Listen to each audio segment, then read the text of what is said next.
Welcome to What If Sleepstorian, soft-spoken tales to slow the day's thoughts and carry you toward peaceful sleep. Before we begin, tell me where in the world you're listening from tonight, and, or if you wish, what's on your mind. I read every note and love keeping quiet company across distances. If this brings you peace, a like and subscribe help me make more nightbound stories. And if you'd like to support even further, you can buy me a coffee through the link in the description. Now, settle in, get comfortable, and breathe with me as we begin.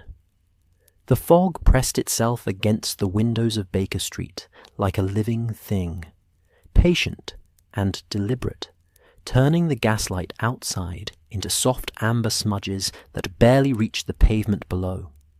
Inside 221B, the fire crackled with that particular contentment fires achieve on December evenings, when the world beyond the hearth feels both distant and intimate, wrapped in cold and mystery. Sherlock Holmes sat in his armchair, fingers steepled beneath his sharp chin, eyes half closed, in that peculiar state between sleep and ferocious concentration that Watson had learned meant his friend's mind was working through problems the rest of London hadn't yet noticed existed. Dr. John Watson adjusted his position in the opposite chair, the leather creaking in a way that had become as familiar as his own heartbeat. The scent of pipe tobacco mingled with the faint sweetness of the mince pies Mrs. Hudson had left on the side table, her annual attempt to civilize her lodgers into something resembling the Christmas spirit. Outside, somewhere in the fog-thick streets, a carol drifted past, the voices thin and ghostly, singing of good King Wenceslas and his page trudging through winter's cruelty.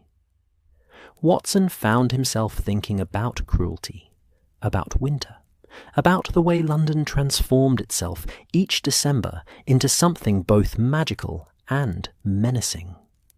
Victorian London at Christmas was a study in contrasts, a city divided against itself with such precision that one could cross from wealth to want in the space of 3 streets and feel as though continents had shifted beneath one's boots.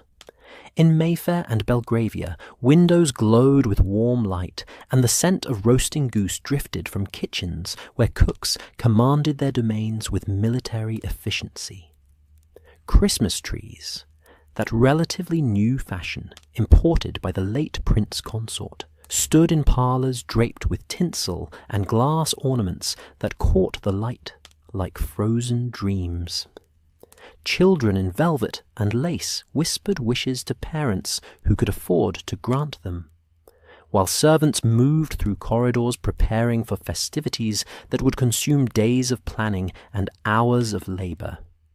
But turn toward Whitechapel, toward the rookeries and the narrow courts where the fog settled thick as wool, and Christmas wore a different face entirely.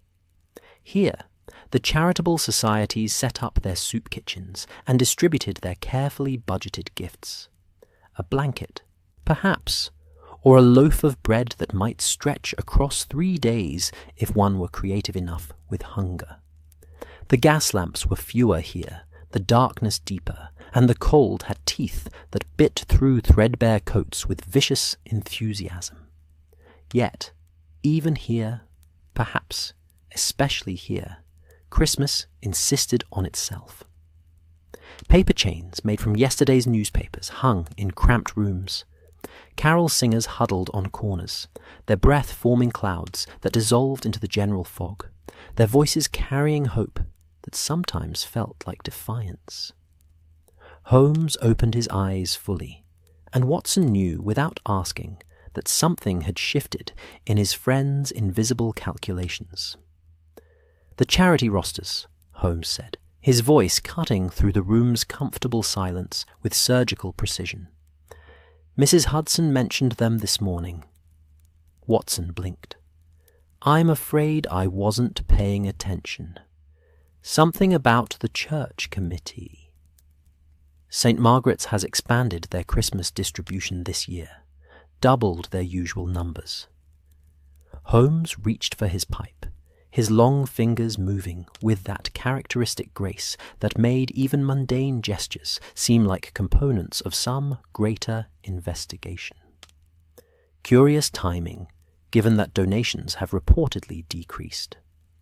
Perhaps they've simply become more efficient, Watson suggested, though he knew even as he spoke that Holmes wouldn't have mentioned it if efficiency were the answer. Perhaps, Holmes said, in that tone that meant certainly not. Or perhaps someone has provided funding through less conventional channels. Anonymous benefactors with particular interests in particular families.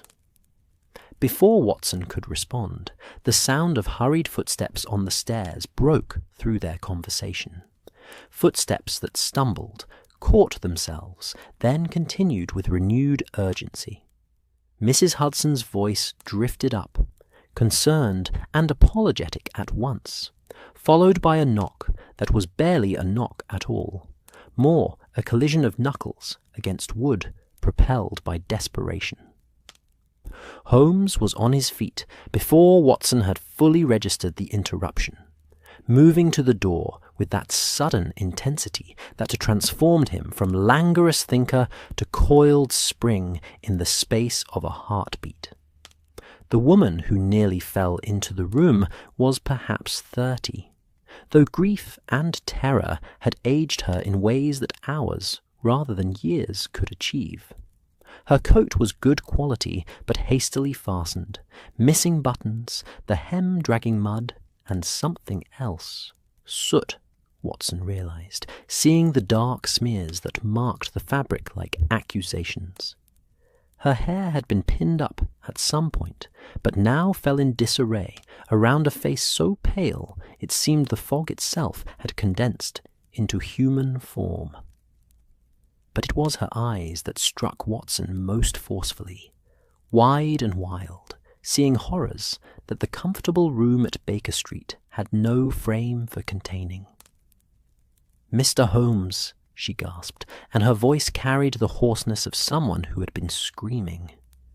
"Mr. Holmes, they said you were the only one who might believe me, though I'm not certain I believe myself, and God help me, I don't know what I believe any more, only that my daughter is gone, and there are marks on the hearth that shouldn't exist, and I heard—" "Sit," Holmes commanded gently, guiding her to Watson's recently vacated chair.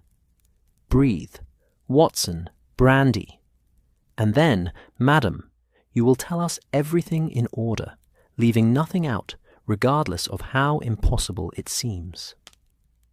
Watson poured while Holmes positioned himself opposite their visitor, his entire being focused with that particular intensity, reserved for cases that promised to be either supremely trivial or extraordinarily complex. And Holmes had a gift for sensing the difference before the story had properly begun. She sipped the brandy, colour returning to her face in uneven patches, and then began speaking with the careful precision of someone holding herself together through sheer will. "My name is Margaret Ashford. I live in Bloomsbury, on Gower Street, number 47. A respectable address, Mr. Holmes, respectable people. My husband is a solicitor, and we try to do good, charitable work. St. Margaret's Committee." Her hands twisted in her lap, and Watson noticed they were marked with soot as well, as though she'd been grasping at shadows. "We have one child. God, what am I saying? Sarah, she's 7 years old. She has blonde hair and blue eyes, and she laughs like bells, and she's gone, Mr. Holmes. She's gone, and I don't understand how. And there are marks that suggest things I cannot allow myself to believe." Holmes leaned forward slightly. "When did she disappear?" "Tonight, this evening, just after 8 o'clock. Mrs. Ashford's voice steadied as she focused on facts, on the concrete details that horror could be anchored to. We'd had supper. Sarah was tired. We'd been to St. Margaret's earlier in the day, helping distribute gifts to the families. She'd been playing with the other children there. We came home, had our meal, and I put her to bed at 7:30. Her room is on the 2nd floor. A good room, warm, with a proper fire in the grate. I kissed her good night. I closed the door. I heard her singing to herself as I went downstairs, something she'd learned from the carolers about snow and stars. She paused, swallowing hard, and Watson found himself leaning forward as well, caught in the net of her narration. At 8 o'clock, I went up to check on her to make certain the fire hadn't burned too low. The door was still closed. I opened it, expecting to find her asleep, but her voice cracked, reformed. The room was empty. The bed hadn't been slept in. The covers were disturbed, pulled back as though she'd gotten up. But she wasn't there. The window was locked from the inside. The door had been closed. I swear it. There's no way she could have left the room without passing me in the hall. The chimney, Holmes said quietly. Mrs. Ashford's face twisted with something, between relief that he understood and horror at what understanding implied. Yes, the chimney? Mr. Holmes, there were marks on the hearth, soot-blackened prints, but they weren't shaped like any foot should be shaped. They were pointed, cloven, like hooves, Holmes finished for her. She nodded, tears finally breaking through her composure. My husband thinks I'm mad. He's out now searching the streets, certain she must have somehow sneaked past us, gotten outside. But Mr. Holmes, I heard something, just before I went upstairs. I heard a voice, not Sarah's voice, but something else, something deeper, and it whispered her name. Sarah. Just her name, like it knew her, like it had come specifically for her. And when I reached the room, there was a smell. Not smoke from the fire, but something older, something that reminded me of winter forests and ancient things, and I don't have words for it, except to say it was wrong, Mr. Holmes. Everything about it was wrong. Holmes rose and began pacing, his movements sharp and controlled, the way he moved when a case presented variables that resisted easy categorization. Watson watched him, recognizing the signs of deep engagement, the slight furrow between his brows, the way his fingers drummed against his thigh, in rhythms that corresponded to thoughts Watson couldn't hear. "You mentioned St. Margaret's," Holmes said. "The charity distribution. Had your family received any gifts yourselves? Any anonymous donations or packages?" Mrs. Ashford looked startled. "Yes, actually. 2 days ago, a basket appeared on our doorstep. No note, no indication of the sender. It contained fruit, nuts, a small toy for Sarah, a wooden doll painted in old-fashioned dress. My husband thought perhaps it was from one of the families we'd helped, a gesture of thanks." "Do you still have the basket?" "Yes, in the kitchen. We'll need to see it." Holmes turned to Watson. "Get your coat. Mrs. Ashford will accompany you home immediately. The trail is fresh, such as it is, and there are details I must observe before well-meaning attempts at cleaning obliterate what evidence remains." The journey to Gower Street took 20 minutes through fog that had thickened to the consistency of wet wool, muffling sound and transforming familiar London into something from a half-remembered dream. The streets were emptying as the hour grew later, though here and there carol singers still persisted, their voices floating disembodied through the white darkness. Watson found himself thinking about Christmas, about the layers of meaning, that had accrued to this season like sediment building into rock over centuries. The modern Victorian Christmas was barely 30 years old in its current form, shaped by Prince Albert's German traditions and Charles Dickens's sentimentality in equal measure. But beneath the tinsel and the trees, beneath the charity and the carols, older celebrations persisted in memory, and custom, solstice fires to hold back the dark, gifts given to appease things that walked when winter was deepest, stories told to keep children safe when nights were longest and dangers pressed close to the threshold. Watson had always dismissed such thoughts as primitive superstition, the sort of thing that evaporated under the clear light of science and progress. But tonight, moving through fog thick enough to drown in, following a woman whose child had vanished from a locked room, leaving marks that shouldn't exist, he felt the old stories pressing closer, insisting on their relevance with uncomfortable persistence. Number 47 Gower Street was a neat townhouse, indistinguishable from its neighbours, the sort of solid middle-class dwelling that announced respectability without ostentation. Light showed in the lower windows, and as they approached, the door flew open to reveal a man in shirt-sleeves, his face desperate. "Margaret, thank God, did you find the detective? Has there been any—" He stopped, seeing Holmes and Watson, and hope and scepticism warred visibly across his features. Holmes didn't wait for introductions. "I am Sherlock Holmes. This is Dr. Watson. Your daughter's room. I need to see it immediately, before anything is touched or altered." Mr. Ashford stepped aside, and they entered a hall that smelled of beeswax and the faint char of recently extinguished candles. The house was warm, well kept, decorated with modest Christmas greenery, holly on the mantel, a small tree in the parlour visible through an open door. Everything spoke of normalcy, of a life carefully constructed around safety and routine, which made the violation all the more obscene. The stairs creaked softly as they ascended, Mrs. Ashford leading the way with candle held high, her husband following with the bewildered determination of a man whose understanding of reality had been fundamentally challenged in the space of an hour.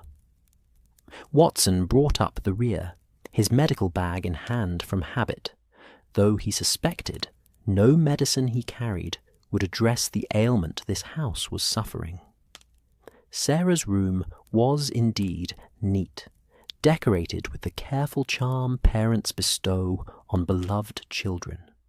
A rocking horse in one corner, shelves holding books and toys, the bed, with its embroidered coverlet, pulled back as though a child had just risen from sleep. The fire in the grate had burned down to embers, painting the room in shades of amber and shadow. And on the hearth, stark and impossible, were the marks. Holmes dropped to one knee beside the fireplace, producing his magnifying glass with the swift economy of movement that made it seem as though the instrument had materialized rather than been retrieved from his pocket. He examined the prints in silence so complete that Watson could hear the faint settling of coals in the grate, the whisper of fog against the window, his own heartbeat drumming questions his mind refused to formulate. The prints were indeed hoof-like, or, rather, shaped to suggest hooves, while containing details that didn't quite align with any animal Watson had encountered in years of study and practice. They were too large, too deliberately placed, and the soot that formed them had a quality to it, a depth of blackness that seemed to absorb rather than reflect the firelight. "The window," Holmes said without looking up. "Locked from inside, you said?" "Yes," Mr. Ashford confirmed. I checked it myself. The latch is secure." Holmes rose, crossed to the window, examined the frame and sill with minute attention. Then he moved to the door, inspecting the hinges, the floor immediately outside in the hall, the threshold itself. His movements were methodical, comprehensive, and utterly focused. Watson had seen him work hundreds of scenes, but there was something different tonight, an edge to his concentration that suggested this case had caught him in ways that transcended professional interest. Finally, Holmes straightened, his gaze sweeping the room one final time before settling on the chimney. He approached it, tilted his head back to peer up into the flue, then reached up, running his hand along the interior brickwork. When he withdrew his fingers, they were marked with soot, but also something else. He rubbed thumb and forefinger together, brought them close to his face, inhaled carefully. "Watson," he said quietly. "Come here." Watson approached, and Holmes held out his hand. "Tell me what you smell." Watson leaned in, breathing carefully. The scent was complex, layered. There was soot, certainly, but beneath it something else. Something green and growing, like winter forests. Something sharp that made his sinuses prickle. And underneath everything, barely perceptible, a coldness that wasn't temperature but essence, as though the smell itself had been preserved in ice for centuries before being released into this warm room. "I don't know," Watson admitted. "It's not coal smoke, not wood either. Something older." "Yes," Holmes said softly, and there was something in his voice Watson had rarely heard, uncertainty edged with fascination. "Something older indeed." He turned to the Ashfords, his expression settling into the professional mask he wore when delivering difficult truths. "Your daughter was taken, that much is clear. But how, and by whom, presents certain complications. The evidence suggests preparation, theatrical staging, and specific knowledge of your household routines. The prints are artificial, convincing from a distance, but revealing inconsistencies under close examination. Someone climbed down your chimney using equipment designed to leave these marks, likely wearing specially constructed footwear or devices. They knew which room was your daughter's, knew when you would check on her, timed their intrusion with precision. But why? Mrs. Ashford's voice was barely a whisper. Why take her? Why do this at all? That, Holmes said, is what we must discover. But I can tell you this. You are not the first. Something in the pattern of this crime suggests repetition, organization. Someone is taking children, using fear and folklore as their tools, and they've been planning this for longer than just tonight. He paused, his gaze drifting back to the chimney, to those impossible prints on the hearth, and Watson saw something flicker across his friend's face, something that might have been doubt, or might have been the recognition that this case existed at the intersection of the rational world he commanded so completely, and something else, something that rationality hadn't quite learned to touch.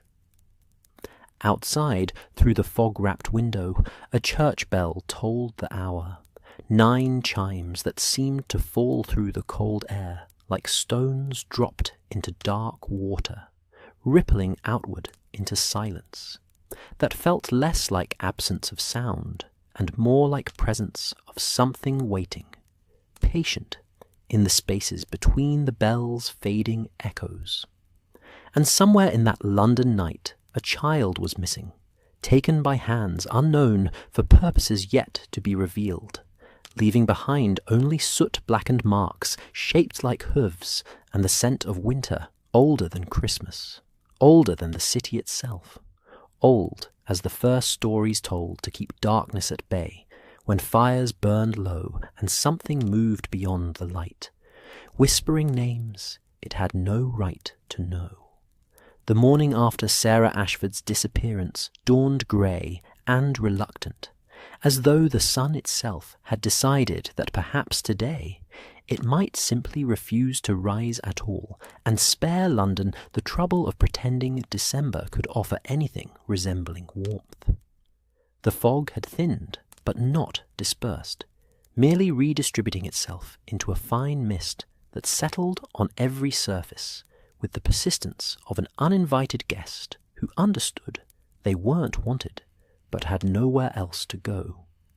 Baker Street woke slowly, the sounds of the city filtering through the dampness. Cartwheels on cobblestones, the cry of a muffin man. Somewhere distant, the bright false cheer of carol singers who had either started very early or never stopped from the night before.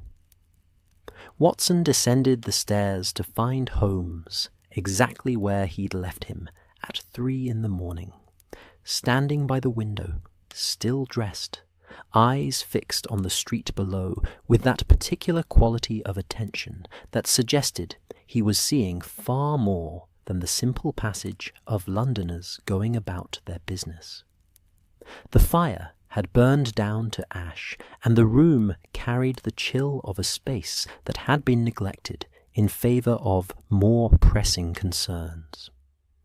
Mrs. Hudson's breakfast tray sat untouched on the table, the tea long since gone cold, the toast achieving that particular texture of sadness that abandoned bread always manages. "You haven't slept," Watson observed, which was not a question, because the answer was written in every line of Holmes's posture. "Sleep is a luxury for minds that have finished their calculations," Holmes replied, without turning from the window. "Mine is, still working through variables that refuse to align themselves into satisfactory patterns." Watson poured himself tea from the pot, found it undrinkable, and resigned himself to summoning Mrs. Hudson for fresh. "The hoofprints, they're troubling you." "Everything about last night troubles me, Watson. But yes, the prints in particular." Holmes finally turned from the window, and in the grey morning light he looked carved from the same fog that pressed against the glass, all sharp angles and pale intensity. They were too perfect, theatrical in their precision. Someone went to considerable effort to create an impression of something that should not exist. And yet, the scent, that peculiar odour in the chimney, that was not part of any performance. Before Watson could respond, rapid footsteps sounded on the stairs, and Inspector Lestrade burst into the room with the sort of energy that came from a combination of urgency and the uncomfortable awareness that one was out of one's depth. His face was flushed from cold and exertion, and he carried with him the smell of London streets, horse dung and coal smoke, and the particular dampness that settled into wool coats and refused to leave. "Holmes," he said without preamble, "there's been another. 2 more, actually. Both last night, both with the same damned impossible circumstances. Locked rooms, marks on the hearths, children vanished like smoke. The Commissioner is having fits, the press has got wind of it, and half of London is either barricading their chimneys or setting watches on their children's rooms.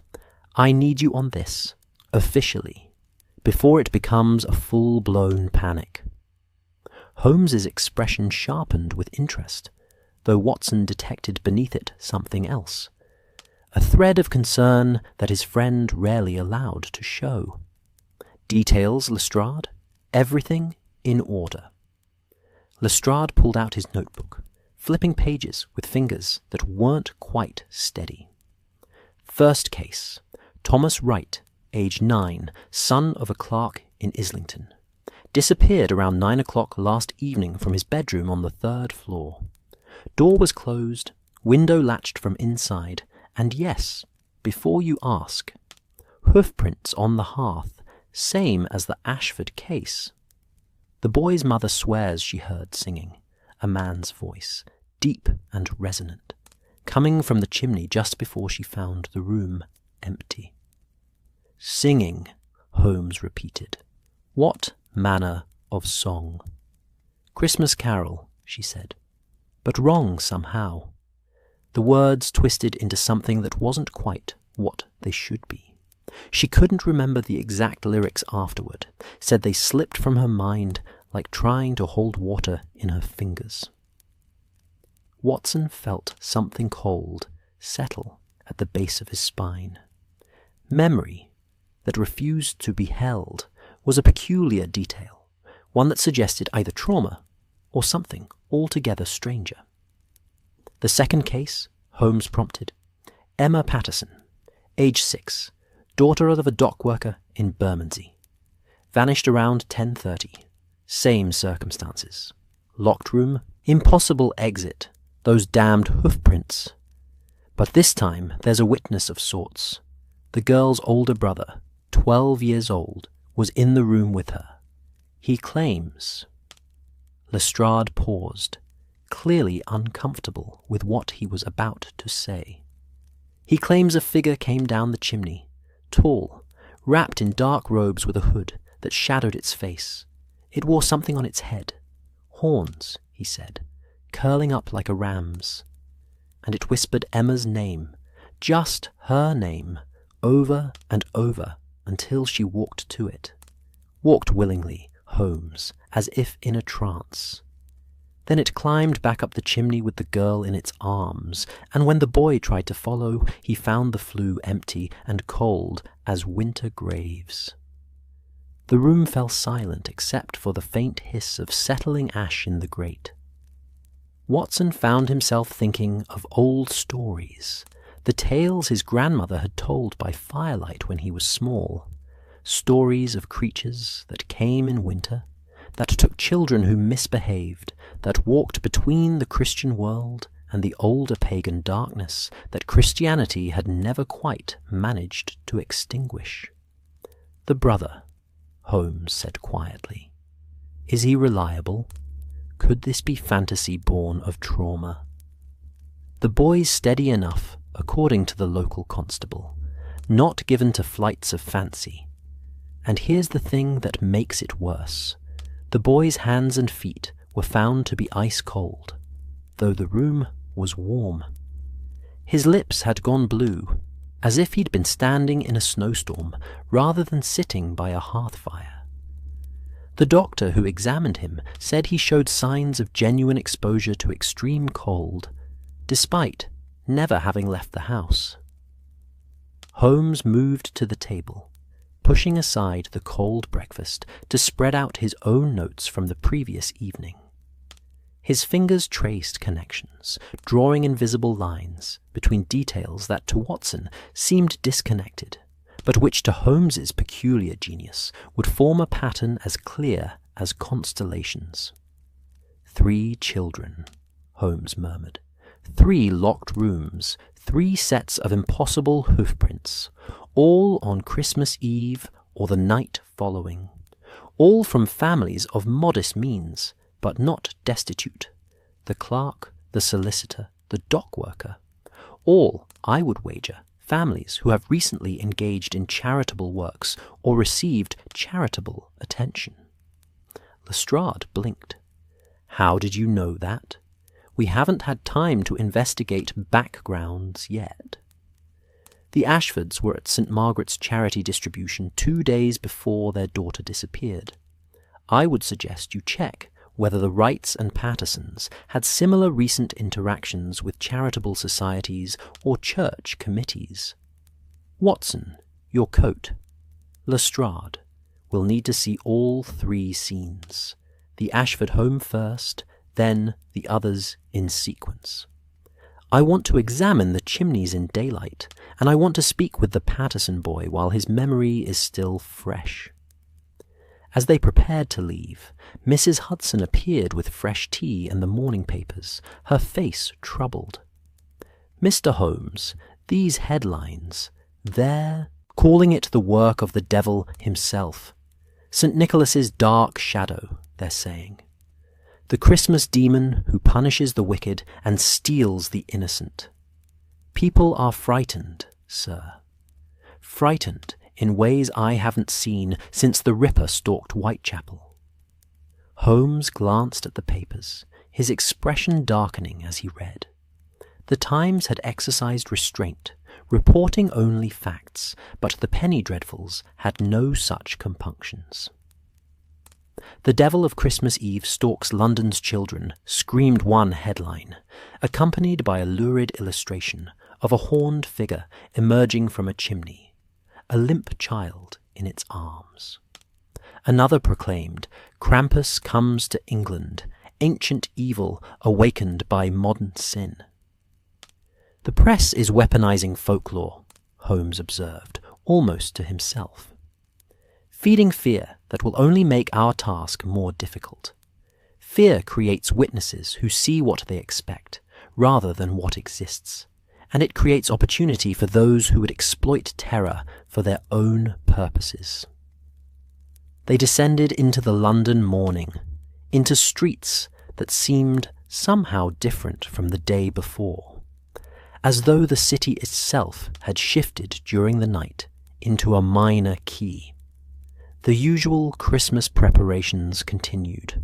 Shops displayed their wares, vendors called their offerings, the Salvation Army band played carols on the corner, but underneath the festive veneer ran a current of unease.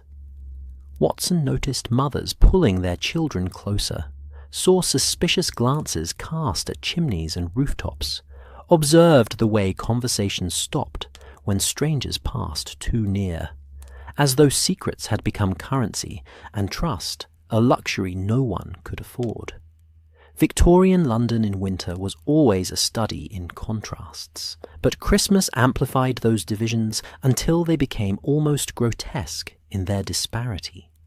They passed through neighbourhoods where every window glowed with abundance, where trees visible through parlour windows bent under the weight of ornaments and gifts, where servants in crisp uniforms answered doors to admit visitors carrying parcels wrapped in expensive paper. Then, within the space of a few streets, the scene transformed entirely. Here, windows were dark to save on gas, or lit by single candles that flickered in draughts that came through walls never quite substantial enough to keep out the cold. Here, Christmas came from charity halls and church distributions, if it came at all, and the line between celebration and desperation was thin as the paper chains that decorated tenement rooms. The charitable societies that had proliferated in recent decades served as bridges between these worlds, though Watson sometimes wondered if they connected or merely highlighted the distance. St. Margaret's, the Foundling Hospital, the various missions and committees, all worked tirelessly to provide for London's poor during the season of giving. But there was something uncomfortable about charity, Watson had long thought, something that preserved class distinctions, even as it claimed to alleviate suffering. The wealthy could feel virtuous distributing baskets of food, could enjoy the gratitude of those they helped, and then return to their warm homes with their consciences soothed and their social position not only intact, but somehow elevated by their generosity. They reached the Ashford home to find it transformed by daylight and fresh grief into something almost ordinary, which somehow made the violation more obscene. Mr. Ashford answered the door, his face haggard from a sleepless night, and led them again to Sarah's room. In the morning light, the hoofprints on the hearth looked less supernatural and more simply bizarre, though no less disturbing for their mundane visibility. Holmes spent 20 minutes examining the chimney, at one point requesting a ladder so he could peer down from the roof, while Watson held the base and tried not to think about his friend's precarious position 4 stories above the street. When Holmes descended, his face was thoughtful, but revealed nothing of his conclusions. "The chimney has been climbed recently," he announced. "Multiple times, in fact. There are marks, barely perceptible, but present, where something, or someone, braced themselves against the brickwork during ascent and descent. And there are traces of the same unusual substance I detected last night. Whatever creates that peculiar scent has been through this chimney more than once." "So it's human," Lestrade said with evident relief. "An intruder, using climbing equipment and theatrical tricks." "That is one interpretation," Holmes replied, in that tone that suggested it was perhaps the least interesting interpretation available. "Come, the ride home awaits, and I want to interview the Patterson boy before afternoon." The Wright residence in Islington was smaller than the Ashfords' home, but maintained with the same careful pride that marked the respectable working class. Mrs. Wright met them with red-rimmed eyes and hands that wouldn't stop moving, twisting her apron into shapes that reflected the chaos in her mind. Her husband was at work, couldn't afford to miss a day, even with his son gone, and she was alone with her fear and the empty room upstairs where Thomas's bed sat, made but not slept in. The scene replicated the Ashford case with disturbing precision. Locked door, secure window, hoofprints on the hearth. But here, Holmes found something new. On the windowsill, barely visible against the painted wood, were scratches, fresh scratches that formed patterns. He examined them minutely, then pulled out his notebook and made a quick sketch. "These are runes," he said quietly. "Or rather, marks intended to resemble runes. Old Germanic symbols associated with winter, protection, boundaries. Someone is not merely stealing children, but surrounding each crime with the trappings of ancient folklore, building a narrative of supernatural intervention." "But why?" Watson asked. "If this is human, if it's theatre and equipment, why go to such elaborate lengths?" "Fear," Holmes replied simply. "Fear is the point.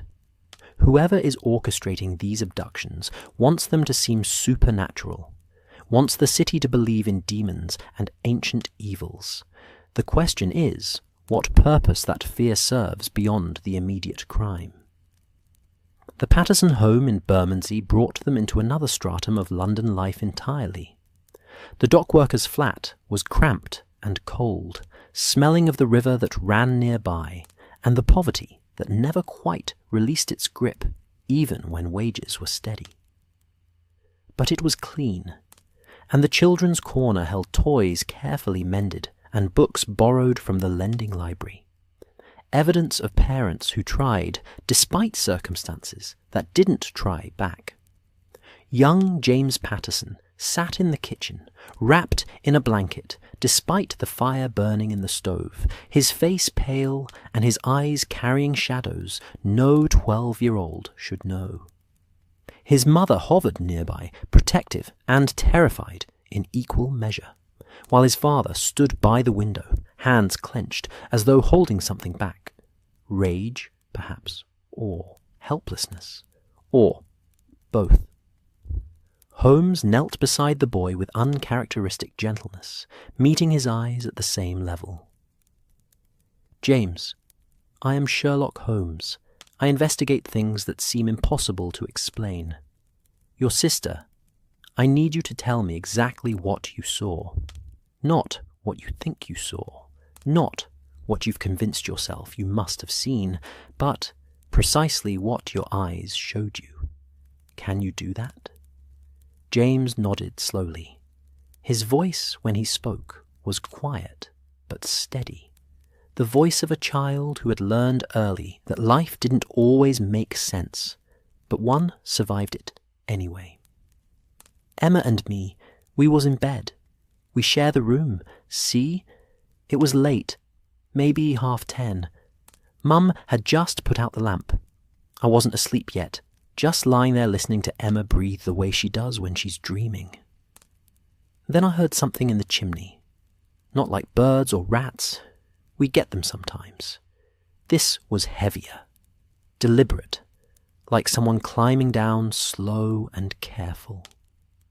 He paused, swallowing hard, and his mother moved closer, but didn't interrupt. The room got cold. Not normal cold, but cold like winter itself walked in. I could see my breath. Emma woke up, and I heard her make this little sound. Not scared exactly, more like surprised. Then there was something in the room with us. It came out of the chimney in a crouch, all folded up, and then it stood, and it was tall, taller than Dar. It wore dark robes with a hood, and there was something on its head, horns curved up and back, but I couldn't see its face. Every time I tried to look directly at where its face should be, my eyes just slid away, like trying to remember a dream that's already fading. Watson felt the hair rise on the back of his neck. The detail about the face felt true in a way that fabrication rarely did. Unsettling, not because it was dramatic, but because it was specific in its strangeness. It said Emma's name, James continued. Just Emma, over and over, but in this voice that sounded like it was coming from far away and also right next to my ear at the same time. And Emma, she got up. She climbed out of bed and walked toward it like she was sleepwalking. I tried to grab her, tried to hold her back, but she was cold as ice and I couldn't. My hands wouldn't work right. Everything was so cold. Then what happened? Holmes asked softly. The thing picked her up, gentle-like, cradled her like Mum does when Emma's sick. And it turned back to the chimney and just went up, climbed straight up with Emma in its arms. I ran to the fireplace and looked up, but there was nothing there, just the flue going up to darkness. And the cold started fading, and my hands started working again, and I yelled for Mum. Holmes studied the boy's face for a long moment, then nodded. Thank you, James. You've been very brave, and you've helped more than you know. They examined Emma's room, another replication of the pattern, hoofprints and locked exits, and the lingering scent of something that didn't belong in any modern London dwelling. But here, Holmes found something else. On the mantelpiece, partially hidden behind a small china dog, was a wooden doll. It was crudely carved, but painted with surprising detail, dressed in old-fashioned clothing that predated the current century by a considerable margin. Holmes picked it up carefully, turning it in his fingers. Mrs. Patterson, he said. Where did this come from? That? The woman looked puzzled. It came in a basket 3 days back. Left on our doorstep, no note. There were apples and nuts too, and a bit of ribbon for Emma's hair. We thought maybe it was from the mission, though they usually don't do deliveries like that. Holmes exchanged a glance with Watson. The Ashfords received a similar basket. I would wager the Wrights did as well. These gifts were not random charity. They were markers. Someone identifying targets, perhaps even gaining access to homes under pretense of benevolence. They left Bermondsey as afternoon was settling into the early dusk that came so quickly in December, the sky already darkening toward evening, though it was barely past 3 o'clock. The streets were busy with workers heading home, with last-minute shoppers darting between vendors, with the endless movement of a city that never quite stopped, even when it desperately needed rest. But Watson noticed differences from the usual Christmas rush. People moved faster, looked over their shoulders more often. Mothers kept their children close, with a vigilance that went beyond the normal urban caution. And everywhere, on corners and in doorways, he saw symbols that hadn't been there yesterday. Chalk marks on thresholds, sprigs of holly and rowan hung above doors, even crude versions of those Germanic runes Holmes had identified, scratched into walls by hands that didn't understand what they were copying, but hoped ancient symbols might provide ancient protection. London is remembering old fears, Holmes observed as they walked back toward Baker Street. Or perhaps old wisdom. Mankind kept certain traditions alive for centuries before gas lamps and trains supposedly banished all shadows. Now the shadows have returned, or something wearing the shape of shadows, and the old responses awaken like muscles that forgot they knew how to move. "You're speaking as though you believe this might actually be supernatural," Watson said, trying to keep his tone light, but not quite succeeding.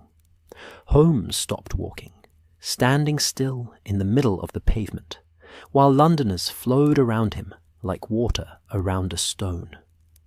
"I believe," he said carefully, "that reality is larger and stranger than our philosophies comfortably admit. I believe that folklore persists, not because people are stupid, but because it encodes survival information in narrative form. And I believe that 3 children have been taken by means I cannot yet fully explain, using methods that blend human calculation with elements that resist rational analysis. Whether that makes this case supernatural, I cannot yet say. But Watson, I can tell you this. Whoever or whatever is taking these children has studied the old stories very carefully indeed. And that suggests either an elaborate fraud built on archetypal fears, or—" He trailed off, his gaze drifting upward to the roofline above them, where chimney pots clustered like strange flora against the darkening sky, breathing smoke into the evening air. "Or?" Watson prompted. "Or," Holmes finished quietly, "the old stories were always truer than we allowed ourselves to believe, and something has been waiting in the smoke and shadows for someone foolish enough to call its name and believe it might answer." Somewhere in the distance, church bells began to ring for vespers, their notes falling through the cold air like coins dropping into a bottomless well. And Watson found himself counting the chimes with the superstitious attention he thought he'd outgrown decades ago, as though numbers themselves might provide protection against whatever walked down chimneys whispering children's names in the long December dark. The British Museum in December carried a particular quality of silence, the kind that settled into marble corridors and pressed against glass display cases with the weight of centuries. It was a silence built from dust and scholarship, from artifacts that had outlived their makers by millennia, from the accumulated quiet of 10,000 objects that had once been vital and alive and were now merely preserved. Watson found it oppressive, this studied hush, though he understood its purpose. Reverence for the past required a certain acoustic restraint, as though history itself might be disturbed by too much noise from the present. Holmes, however, moved through the museum's halls with evident satisfaction, his footsteps echoing on polished floors with a sharpness that suggested he had no intention of moderating his presence for the comfort of either the dead or those who curated their remnants. It was morning, barely past 9 o'clock, and the museum had only just opened its doors, which meant they had the galleries largely to themselves, a few scholars hunched over research materials, a guard or two stationed at distant intervals, and ahead of them, somewhere in the labyrinthine depths dedicated to antiquities and folklore, the curator Holmes had summoned via telegram at an ungodly hour. They found him in a basement room that smelled of old paper and preservation chemicals, surrounded by filing cabinets that seemed to have bred in the darkness, multiplying beyond any reasonable need. Dr. Edmund Ashworth, no relation to the Ashfords, Holmes had confirmed, was a man of perhaps 60, with the sort of face that suggested he'd spent more time conversing with books than people, and found the former far more satisfactory. His spectacles magnified eyes that were roomy but sharp, and his fingers, when he shook their hands, carried ink stains that had become permanent fixtures, written into the whorls of his fingertips like additional lines of identity. "Mr. Holmes," he said, his voice carrying the faint tremor of excitement barely contained. "Your telegram was most intriguing indeed. References to winter folklore, pagan survival in Christian contexts, and, dare I hope, some practical application of these materials beyond pure academic interest." "3 children have been abducted," Holmes said without preamble, his tones stripping away any romantic notion of folklore as quaint cultural artifact. "The crimes are staged to suggest supernatural intervention. Specifically, they invoke imagery of punitive Christmas figures from pre-Christian tradition. I need to understand what stories are being referenced, what historical practices might inform current actions, and whether there are families or organizations in London that maintain active connection to these older observances." Dr. Ashworth's excitement dimmed somewhat, replaced by a more sombre attention. "Abductions. Dear God. Yes, I see. The staging would be the point, wouldn't it? Using fear as theatre, or—" He paused, adjusting his spectacles in a gesture that seemed more nervous habit than optical necessity. "Or theatre, as invocation. Interesting. Disturbing, but interesting. Please, sit. This will take some time." They settled into chairs that protested under their weight, aged wood creaking in harmony with the building's general atmosphere of venerable decay. Dr. Ashworth moved to one of the filing cabinets, pulling open drawers with the confidence of long familiarity, extracting folders that he carried back to the desk and spread open with something approaching reverence.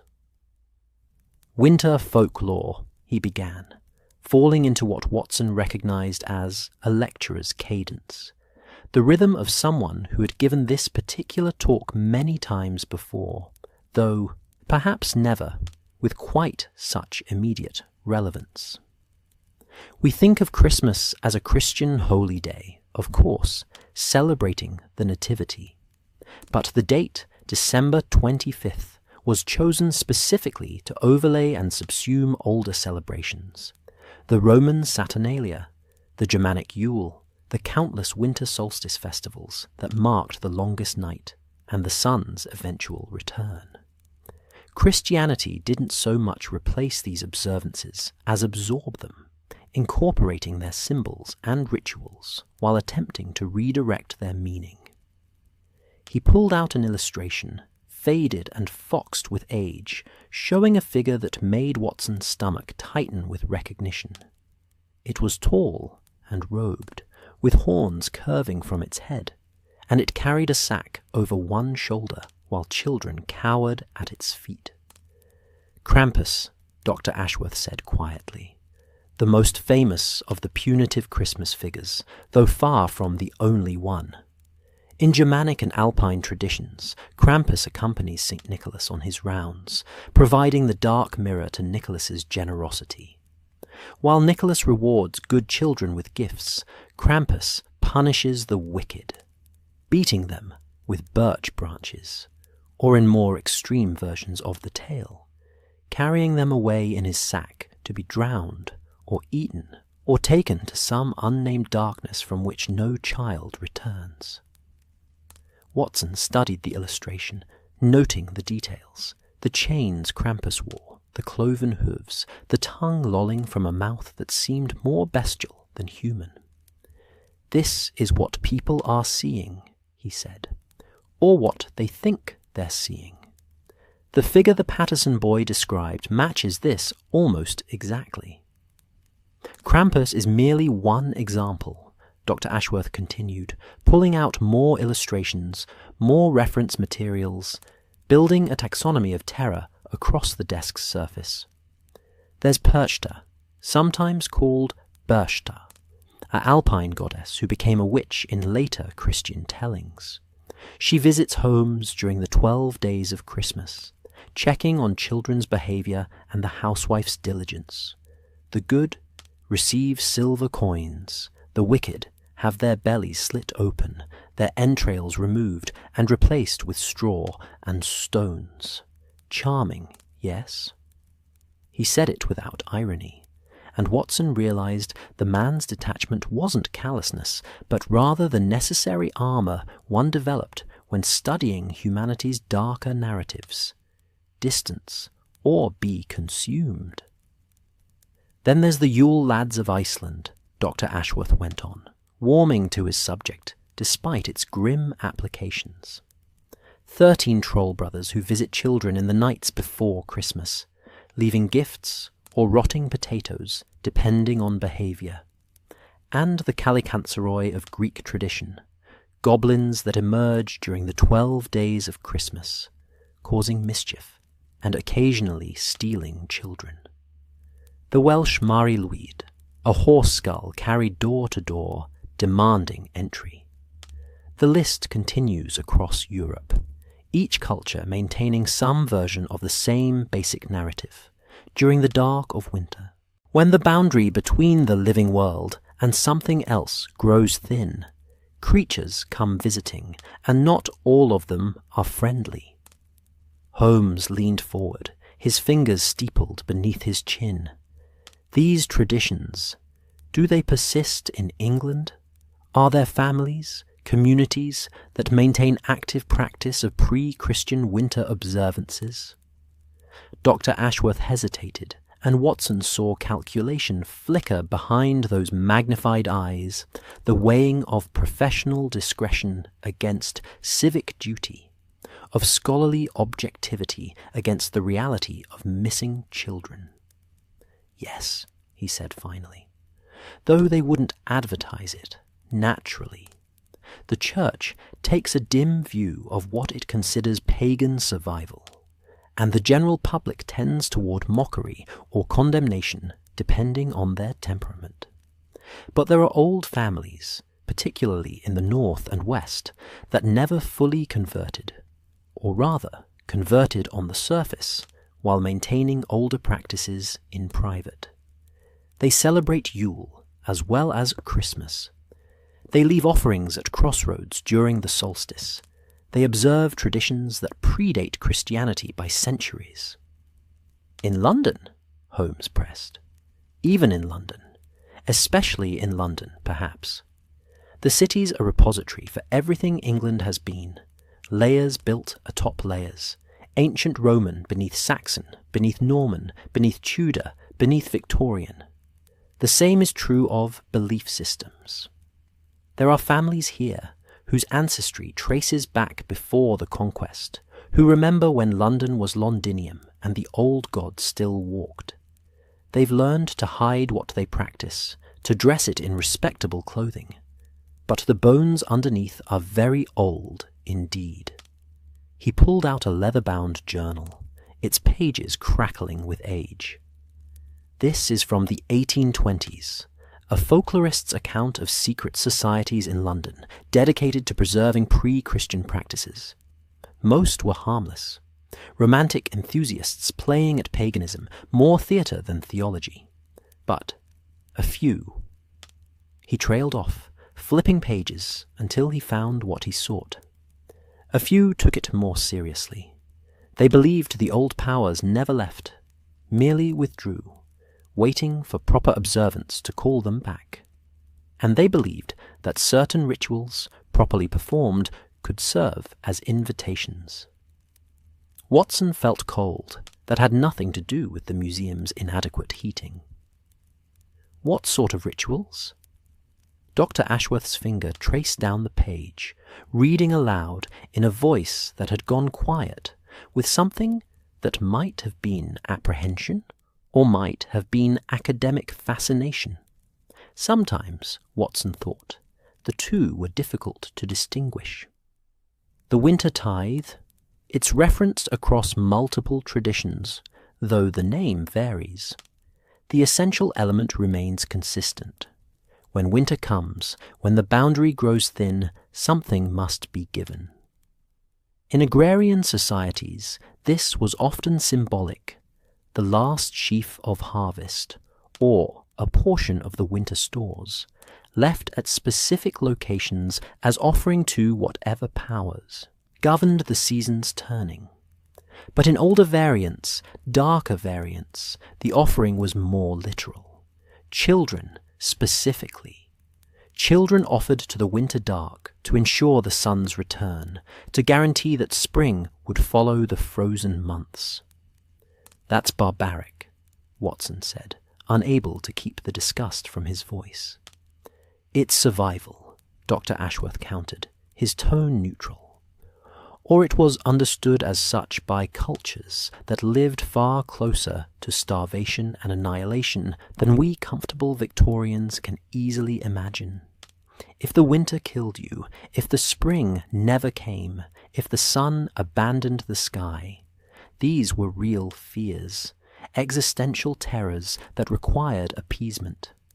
We can condemn the practices from our position of relative safety, but we should at least attempt to understand the desperation that produced them. Holmes stood abruptly, pacing the small room with barely contained energy. These secret societies, the ones that took the practices seriously, do any still exist? I don't know, Dr. Ashworth admitted. The journal ends in 1837, but organizations have a way of persisting, don't they? Transforming, adapting, but maintaining core purposes across generations. If such a society existed then, I see no reason it couldn't exist now, hidden within respectable facades, a charitable organization perhaps, or a private gentleman's club.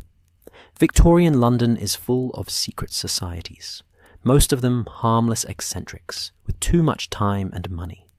But beneath the surface, he shrugged. Who can say what might swim in deeper waters? They left the museum 2 hours later, Watson's head stuffed with information that sat uneasily in his mind, like indigestible food.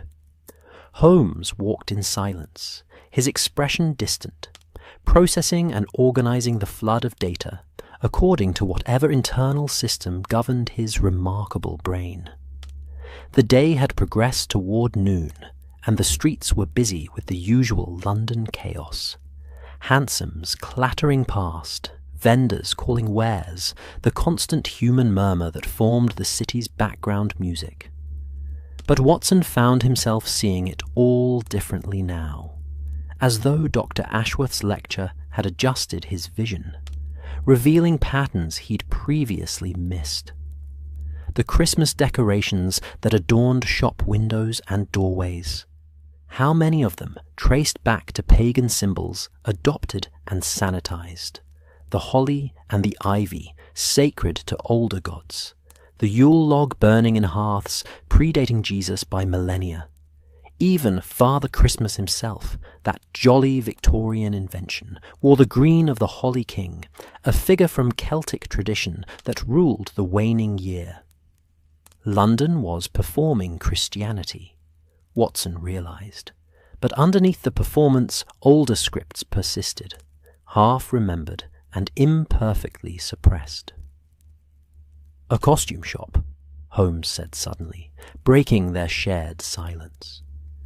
Dr. Ashworth mentioned theatrical elements. If someone is staging these abductions using elaborate disguise, they would need supplies, robes, masks, perhaps even those peculiar hooved devices that create the prints. There are only so many establishments in London that could provide such specialised materials. They found the shop in a narrow street off Covent Garden, sandwiched between a print seller and a tobacconist, its window displaying an array of masks and costumes that ranged from the whimsical to the genuinely unsettling. The sign above the door read Grimsby and Sons, Theatrical Costumiers, SG 1803. The paint faded, but the pride evident. This was a business that understood its own longevity as a form of credentials. Inside the shop was a warren of hanging garments and stacked boxes, smelling of mothballs and sizing and the particular mustiness of fabric that had absorbed decades of other people's transformations. An elderly man emerged from the back room, his face creased with lines that suggested he smiled often, but wasn't smiling now. Perhaps the serious expressions of his visitors communicated themselves before words could. "Gentlemen," he said, his voice carrying the particular accent of someone who'd been born within sound of Bow Bells and saw no reason to pretend otherwise. "Shopping for a masquerade, are we? Bit late in the season, but we can accommodate most requests given a few days for alterations." Holmes produced his card. "I'm investigating a series of crimes that involve theatrical disguise. Specifically, I'm looking for anyone who might have recently commissioned or purchased costumes of a particular type. Dark robes, horned masks, or headpieces, possibly footwear, or devices designed to leave unusual prints." The man's expression shifted from commercial welcome to wary caution. "Don't know that I can help you, sir. Client confidentiality and all that. People come here for all sorts of reasons, and it's not my place to inquire or inform."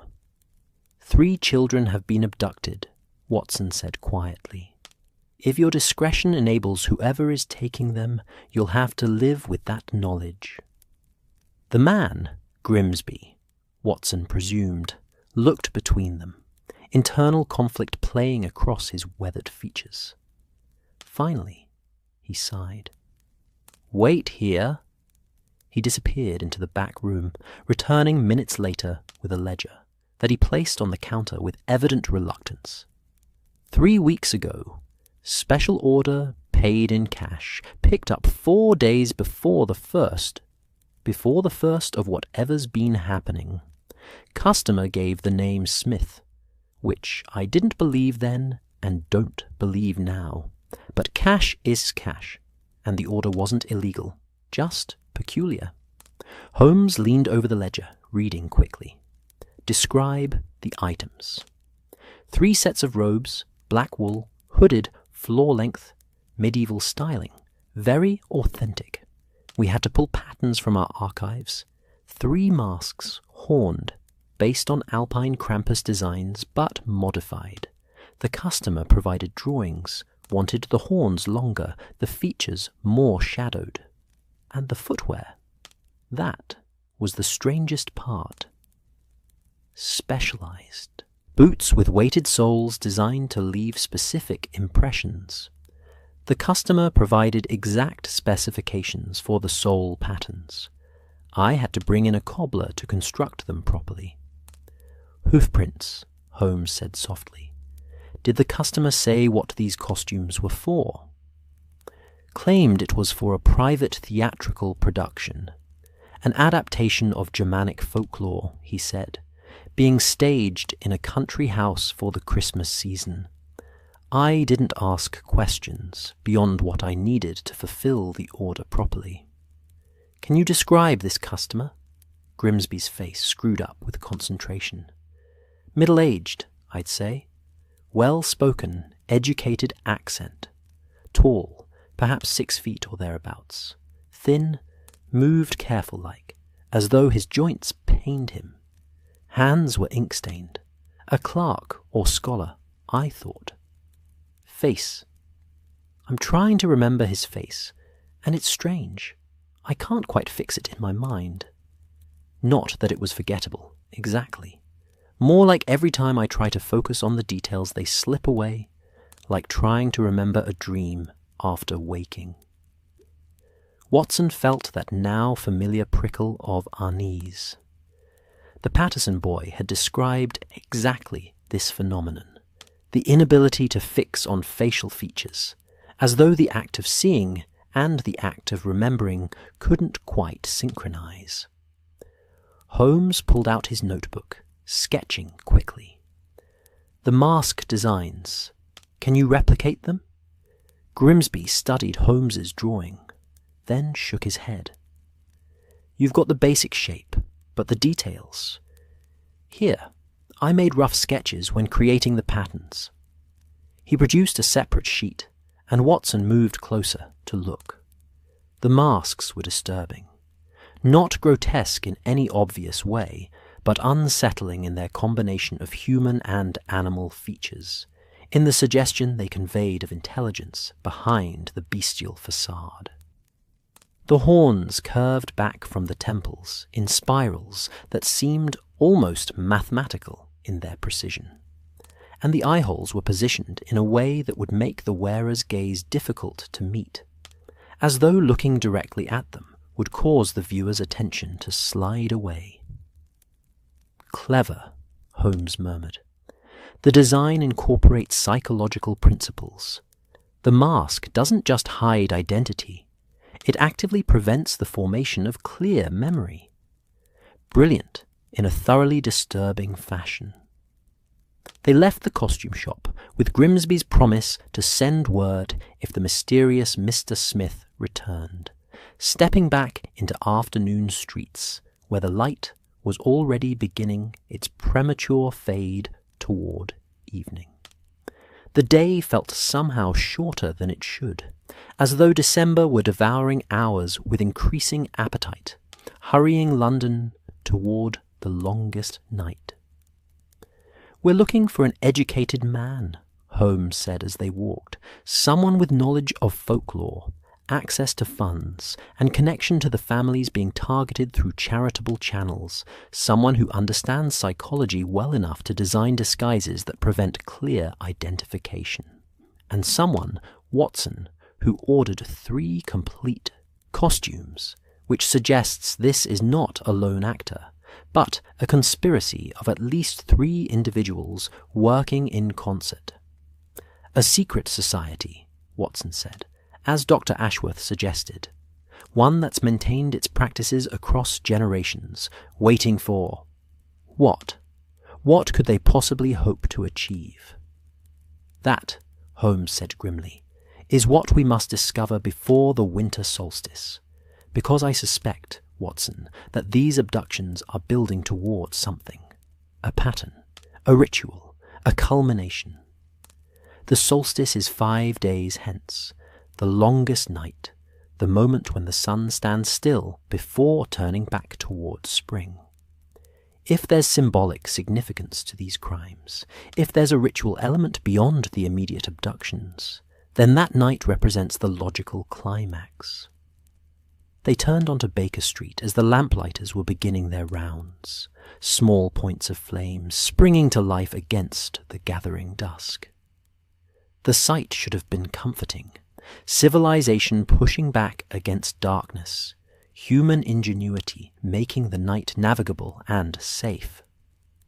But Watson found himself thinking of all the spaces the lamplight didn't reach, all the shadows that persisted between the pools of illumination, and wondering what might wait there, patient and cold, wearing faces that memory couldn't hold, and speaking names it had no right to know. Mrs. Hudson had tea waiting when they reached their rooms, along with a folded note that had been delivered during their absence. Holmes read it quickly, his expression hardening. "Inspector Lestrade," he said, "there's been a 4th disappearance, and this time, Watson, there's a complication. The child taken wasn't from a family receiving charity. She was the daughter of a charitable society's chairman. Someone is escalating, becoming bolder, moving up the social hierarchy. Whoever is orchestrating this is no longer content to take children from the vulnerable. They're making a statement, challenging those who consider themselves beyond reach. He moved to the window, staring out at the darkening street, and Watson saw in his friend's profile something he'd rarely witnessed. Uncertainty mingled with a determination that bordered on the obsessive. "We have 5 days," Holmes said quietly. 5 days to unravel this before the solstice, before whatever this is building toward reaches its culmination. 5 days to save 4 children whose locations remain unknown. 5 days to determine whether we're chasing men wearing costumes or something wearing the shape of men, using costumes as camouflage. He turned to face Watson, and in his eyes was a question that neither of them wanted to voice, but that hung between them nonetheless, patient and cold as winter itself.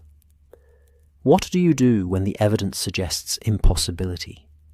And impossibility has children who are running out of time.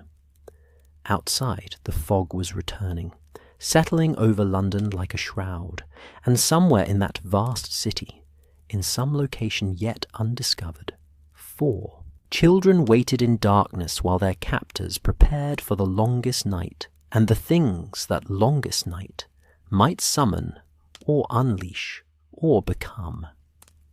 The address Lestrade had provided led them to Hampstead, to one of those substantial Victorian villas that announced wealth without quite shouting it. The sort of residence that spoke of successful business ventures and careful investments rather than inherited titles. The house stood back from the street, behind iron railings and a garden that even in December maintained a certain dignified order. The bare trees arranged with geometric precision. The pathways swept clean of leaves.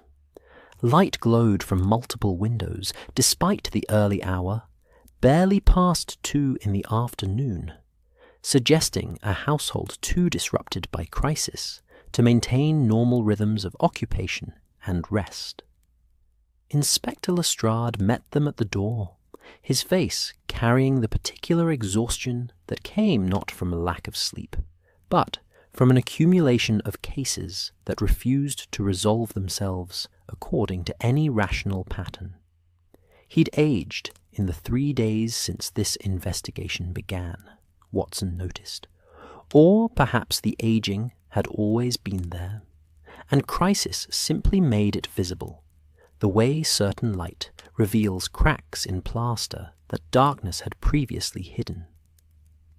"The Thorntons," Lestrade said without preamble, leading them through a hall decorated with tasteful restraint. No ostentation, but quality in every detail, from the Turkish carpet to the brass fixtures to the paintings that were good enough to be valuable, without being so valuable as to suggest vulgar obsession with wealth. Richard Thornton is chairman of the Advent Charitable Society, one of the largest philanthropic organizations in London.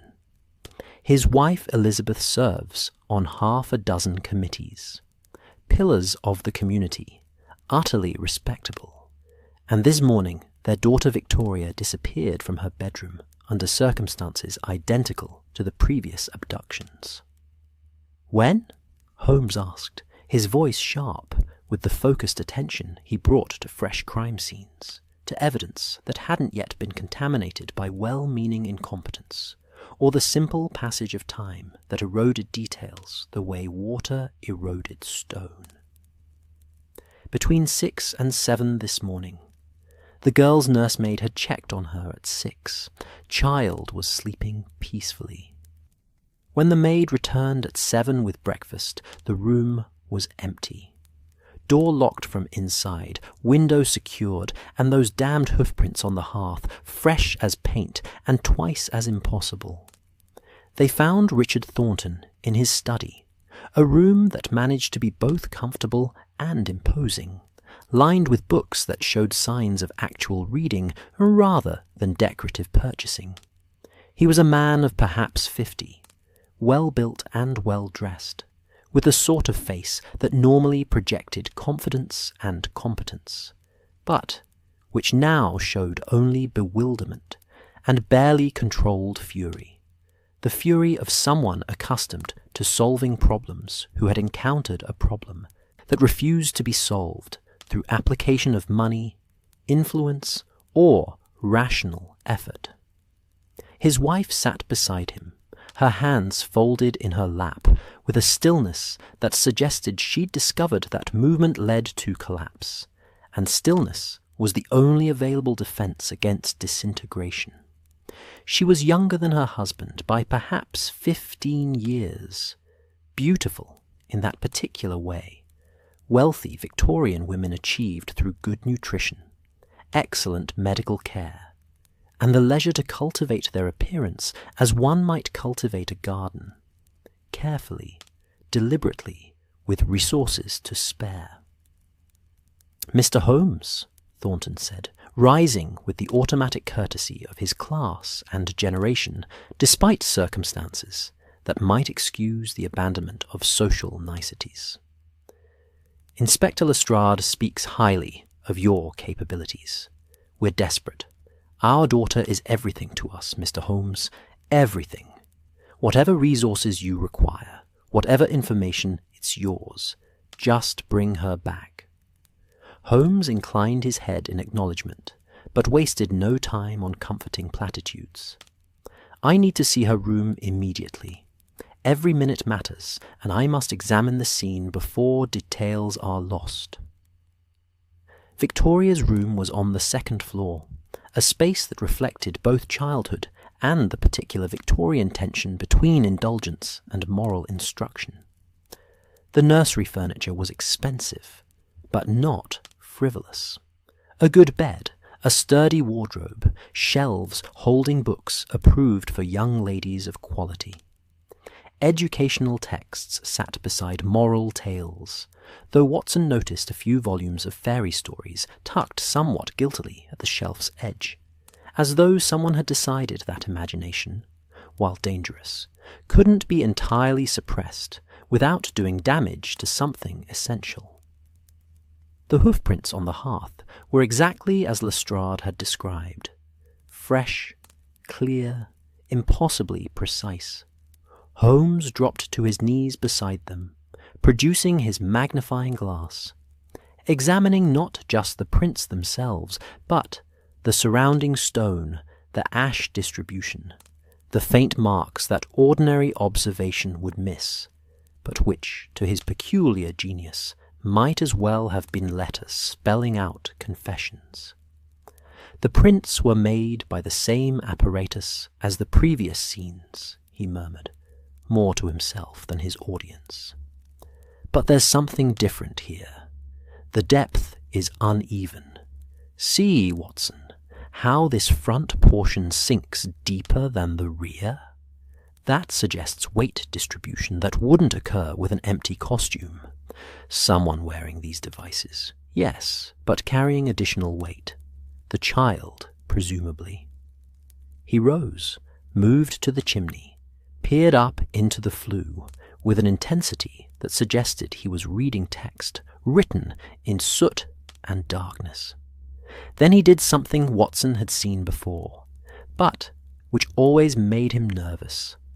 Holmes reached into the chimney, extending his arm up into the flue, until he was shoulder-deep in the sooty darkness. His face pressed against the bricks around, fingers searching for something only he knew to seek. When he withdrew, his hand held a scrap of fabric, dark wool, high quality, with a few fibres of something else clinging to it. Holmes held it to his nose, inhaled carefully, then passed it to Watson. "What do you make of it?" Watson examined the fabric, noting its weave and weight. Expensive wool, not the sort of material one would expect from common criminals. And these other fibres? He rubbed them between his fingers, brought them close to his eyes. Some kind of plant matter. Dried herbs, perhaps. Juniper, Holmes said, along with traces of mugwort and yew. All plants with significance in pre-Christian winter rituals. Someone is not merely committing crimes, but consecrating them, surrounding them with deliberate symbolic elements. This is liturgy as much as larceny. He spent another 20 minutes examining the room with meticulous care. The window frame, the door hinges, the floorboards beneath the bed, every surface that might hold some trace of passage or presence. Finally, he turned to the Thorntons, who had followed them to the room and now waited with the desperate patience of people who had run out of useful actions and could only observe others acting on their behalf. "Your charitable society," Holmes said, "the Advent organization. How large is its membership?" Thornton blinked at the apparent non sequitur. "Perhaps 200 active members. Maybe double that if you count donors who attend our annual gala, but don't participate in regular activities. We've been operating for 15 years, distributing food, clothing, and educational materials to London's poor.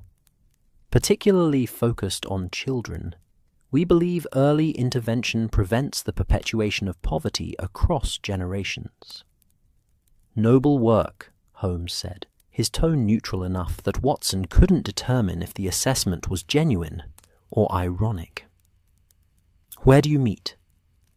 "We maintain rooms at the Guildhall of St. Dunstan's. It's an old building, medieval foundations with Georgian additions, located in Cheapside. We've leased the space for the past decade." "And the membership? How does one join?" "By invitation, primarily. We're selective. The work requires discretion and commitment. We can't have our charitable efforts undermined by those seeking social advancement rather than genuine service. So membership is limited to a certain class," Holmes observed. "Wealthy, educated, connected. The sort of people who might also belong to other private organizations or clubs." "Well, yes. One's social circle tends to overlap, doesn't it? Many of our members also belong to the Athenaeum, or the Reform Club, or various professional societies. Victorian London is rather webbed with such connections." Holmes exchanged a glance with Watson that communicated volumes. Here was the network they'd been seeking, the structure through which targets could be identified and access gained, all wrapped in the respectable clothing of Christian charity.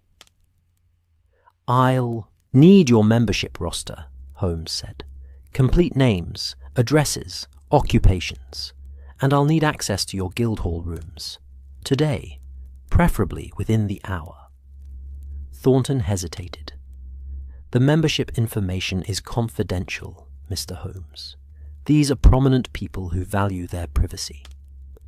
Your daughter has been abducted by someone who likely has intimate knowledge of your organization and its operations," Holmes said, his voice taking on an edge that cut through Victorian politeness, like a scalpel through silk.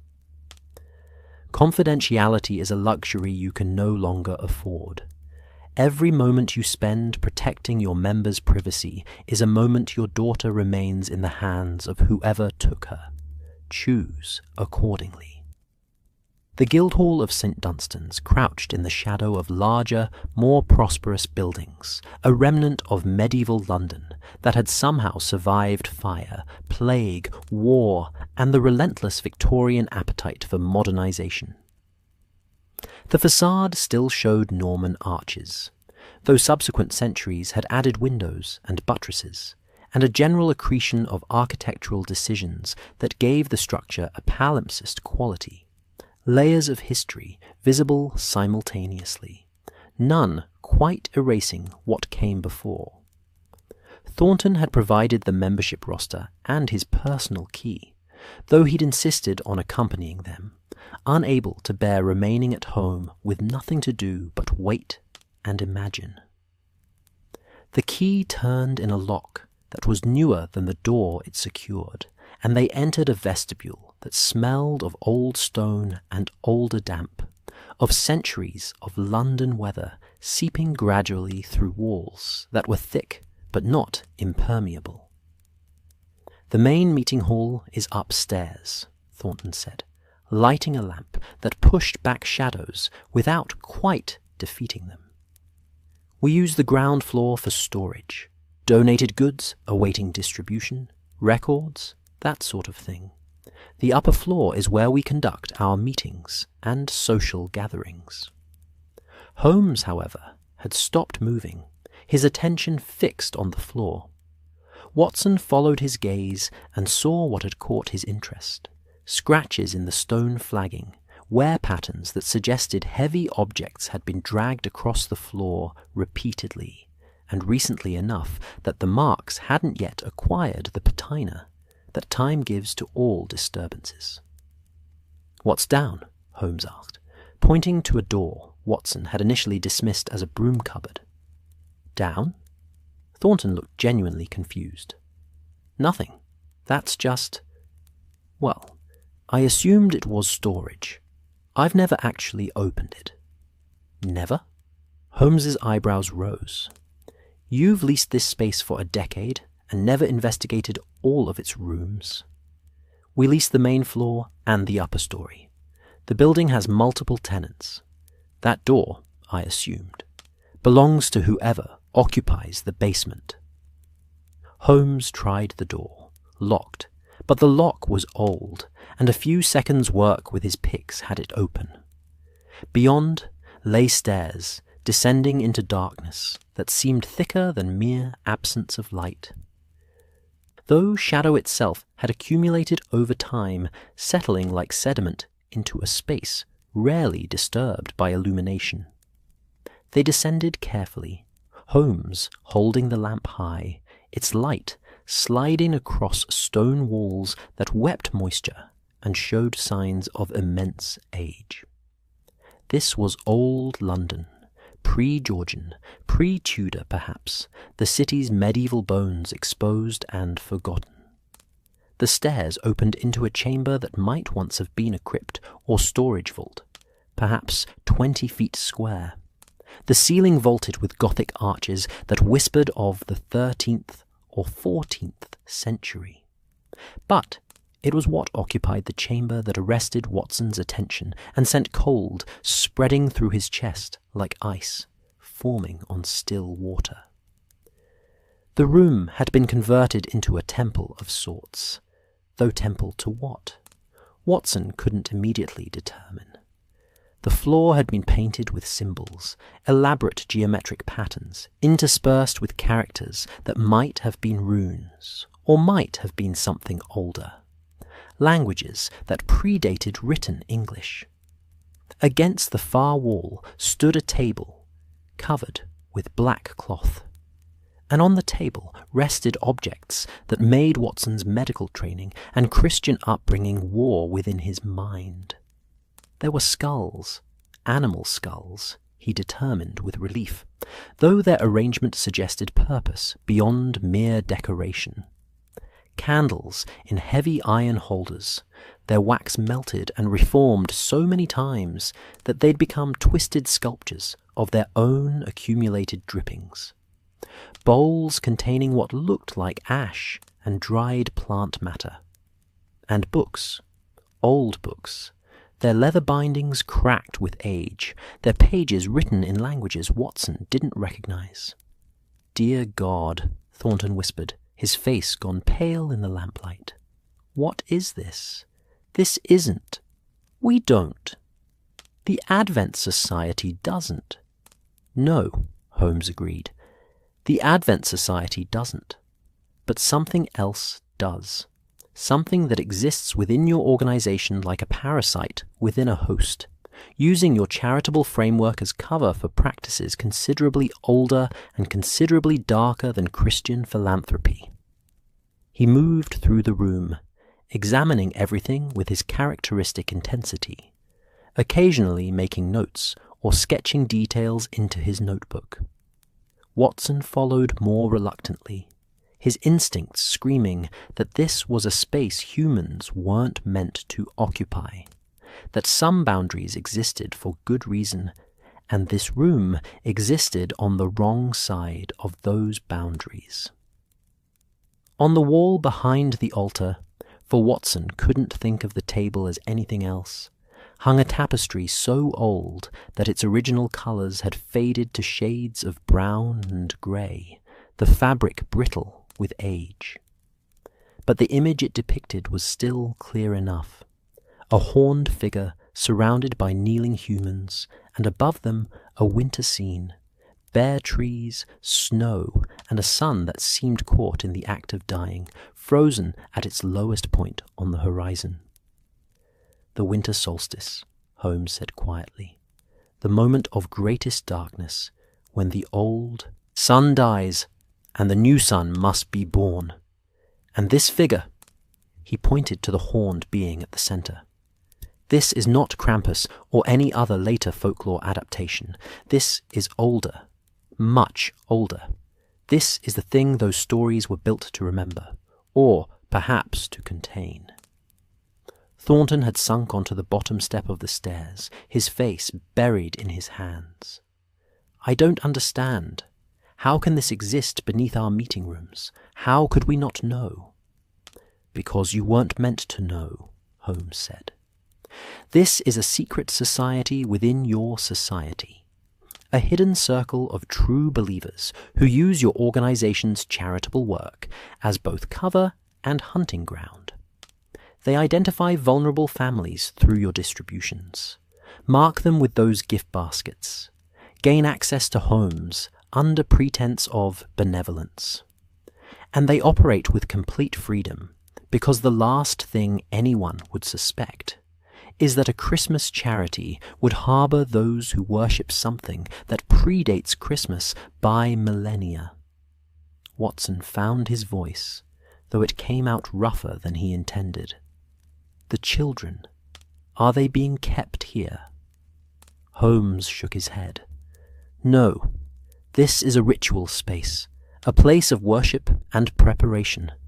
But the children? He paused, examining a document that lay on the altar, written in Latin with marginalia in English. His face hardened as he read. The children are being held separately, kept safe until the solstice. And on that night, they will be brought to another location, a place this document refers to as the thin place, where boundaries weaken and offerings can be made to the old winter in exchange for the returning sun. Human sacrifice, Watson said, the words ashes in his mouth. Or the Victorian equivalent thereof, Holmes replied. Whether these men believe they're literally offering children to an ancient entity, or whether they're engaging in psychological terrorism and murder dressed in mystical clothing, the end result is the same. 4 children will die on the solstice night unless we prevent it. He began photographing the room with the small camera he carried for documenting evidence, working quickly but thoroughly. Lestrade will need to raid this location, arrest whoever tends this temple, but that won't lead us to the children's location. For that, we need to identify the inner circle, the true believers who are orchestrating these abductions. Thornton raised his head, and in his eyes Watson saw something shifting, the transformation that occurred when privileged comfort collided with genuine horror, when the world revealed itself to be far stranger and more dangerous than prosperity had allowed one to believe. The membership roster, he said. I can tell you who has keys to this building. Only senior members of the Advent Society have unrestricted access. That's perhaps 20 people. If this cult exists within our organization, it must be drawn from that group. Holmes nodded approvingly. Now you're thinking clearly. We need names, addresses, any information about where these individuals might maintain private property, country houses, leased buildings, anywhere that could serve as a secure location for holding captive children. They ascended back to the ground floor, the air above seeming fresh and clean after the oppressive atmosphere of the chamber below. Though Watson knew the freshness was illusion, the same London air filled all spaces equally, but context changed how one experienced it, and the context of that hidden temple had poisoned his ability to perceive anything as truly clean. Thornton produced the roster, spreading it on a table in the main meeting hall, his finger tracing down the list of names. These are the senior members. Most I know personally, have worked with for years. I cannot imagine any of them involved in something so monstrous. That, Holmes said dryly, is precisely what allows such things to flourish. The inability to imagine respectable people harbouring unrespectable beliefs. Watson, note these names down. As Watson copied the list, Holmes continued questioning Thornton, extracting details about each member, their occupations, their families, their properties, any eccentricities or interests that might signal deeper involvement in occult practices. A picture began to emerge of a network of wealthy, educated men and women who moved through London's upper tiers with complete respectability, while maintaining perhaps allegiances to something older than the Victorian propriety they performed so convincingly. 3 of them have country properties within an hour of London, Thornton said. Lord Ashcroft has an estate in Hertfordshire. Dr. Cornelius Thorne owns a manor house in Kent, and Sebastian Blackwood maintains his family's ancestral hall in Essex. All are isolated enough that activities could be conducted without observation. Holmes's eyes sharpened. Dr. Cornelius Thorne. Tell me about him. Brilliant man, scholar of ancient languages and folklore. He's delivered several lectures to our society about the historical roots of charitable giving, traced it back to pre-Christian practices of communal responsibility. Fascinating stuff, actually, though rather dry for most members' tastes. I'll wager it was fascinating, Holmes muttered, and conveniently established his credentials as an expert on precisely the traditions that are being weaponized in these crimes. This Dr. Thorne, does he match the description of the man who commissioned the costumes from Grimsby? Tall, thin, scholar's hands, middle-aged. Thornton considered, then nodded slowly. Yes, that could describe Cornelius. But surely, he's a doctor, Holmes, a man of science and learning. He's written papers on medieval medicine, contributes to academic journals. How could such a man believe in pagan gods and ritual sacrifice? Belief, Holmes said softly, is not always a matter of intellect. Sometimes it's a matter of heritage, of family tradition passed down through generations, of knowledge that exists outside the comfortable boundaries of Victorian rationalism. A man can be both a scholar and a believer. Watson knows. Faith and reason coexist in stranger combinations than we typically acknowledge. He turned to Watson. We need to investigate this Dr. Thorne immediately. His home in Kent. How far? An hour by train, Thornton said, near the village of Wychwood in the Weald. The house has been in his family for centuries, I understand. Medieval foundations with later additions. He spends most of his time there, only comes to London for meetings and occasional consultations at the Royal College of Physicians. Wychwood, Holmes repeated, and something in his tone made Watson look up. The wood of the wych elm, the wych tree, how appropriately named for a location that might serve as home to those who maintain the old practices. He was already moving toward the door, his energy focused and purposeful in the way it became, when a case shifted from collection of data to active pursuit. Lestrade will raid this temple, round up anyone he finds tending it. But we, Watson, are going to Kent, because I suspect that Dr. Cornelius Thorne is not merely a member of this secret society, but its architect, and that his manor house is exactly the sort of thin place where one might perform rituals that require isolation and secrecy. They emerged from the Guildhall into afternoon light that seemed painfully bright after the darkness below, though the brightness was relative. December's weak sun was already beginning its premature descent, painting the London sky in shades of pearl and ash. The fog was building again, or perhaps it had never truly left, merely thinned to invisibility before reasserting itself as evening approached. Watson felt the weight of urgency pressing down like physical burden. 4 children, held somewhere by men who believed ancient darkness required propitiation. 3 days until the solstice, until the longest night, when boundaries thinned and rituals reached their culmination.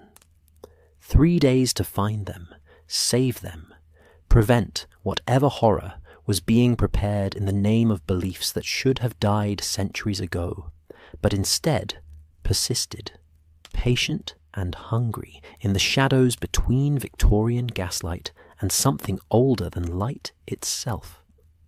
"Holmes," he said as they climbed into a hansom, "what if it's not merely belief? What if there's something to these old rituals, something real that these men are attempting to invoke?" Holmes was silent for a moment, his profile sharp against the carriage window as London flowed past, a city that was simultaneously the pinnacle of modern civilization and a palimpsest of every age it had survived. "Then, Watson," he said finally, "we will deal with that reality as we have dealt with every other, through observation, deduction, and the application of whatever tools prove effective against the problem at hand. Whether we face fraud or the supernatural, the methodology remains constant. We gather evidence, we follow it to its conclusion, and we intervene before harm becomes irreversible." But in his voice, Watson heard something he'd rarely detected before.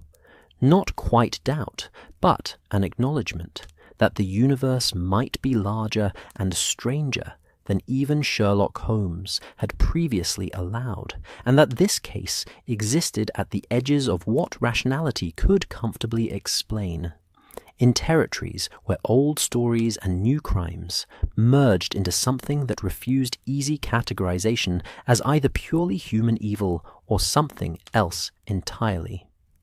The hansom carried them through darkening streets toward Baker Street, toward preparation for a journey into the Kent countryside, toward whatever waited in the ancient house of a doctor who collected old knowledge, and might have learned to use it in ways that the modern world had forgotten were possible, or had convinced itself were only ever myth, never reality, never anything that required defending against in an age of trains and telegraphs and gaslight.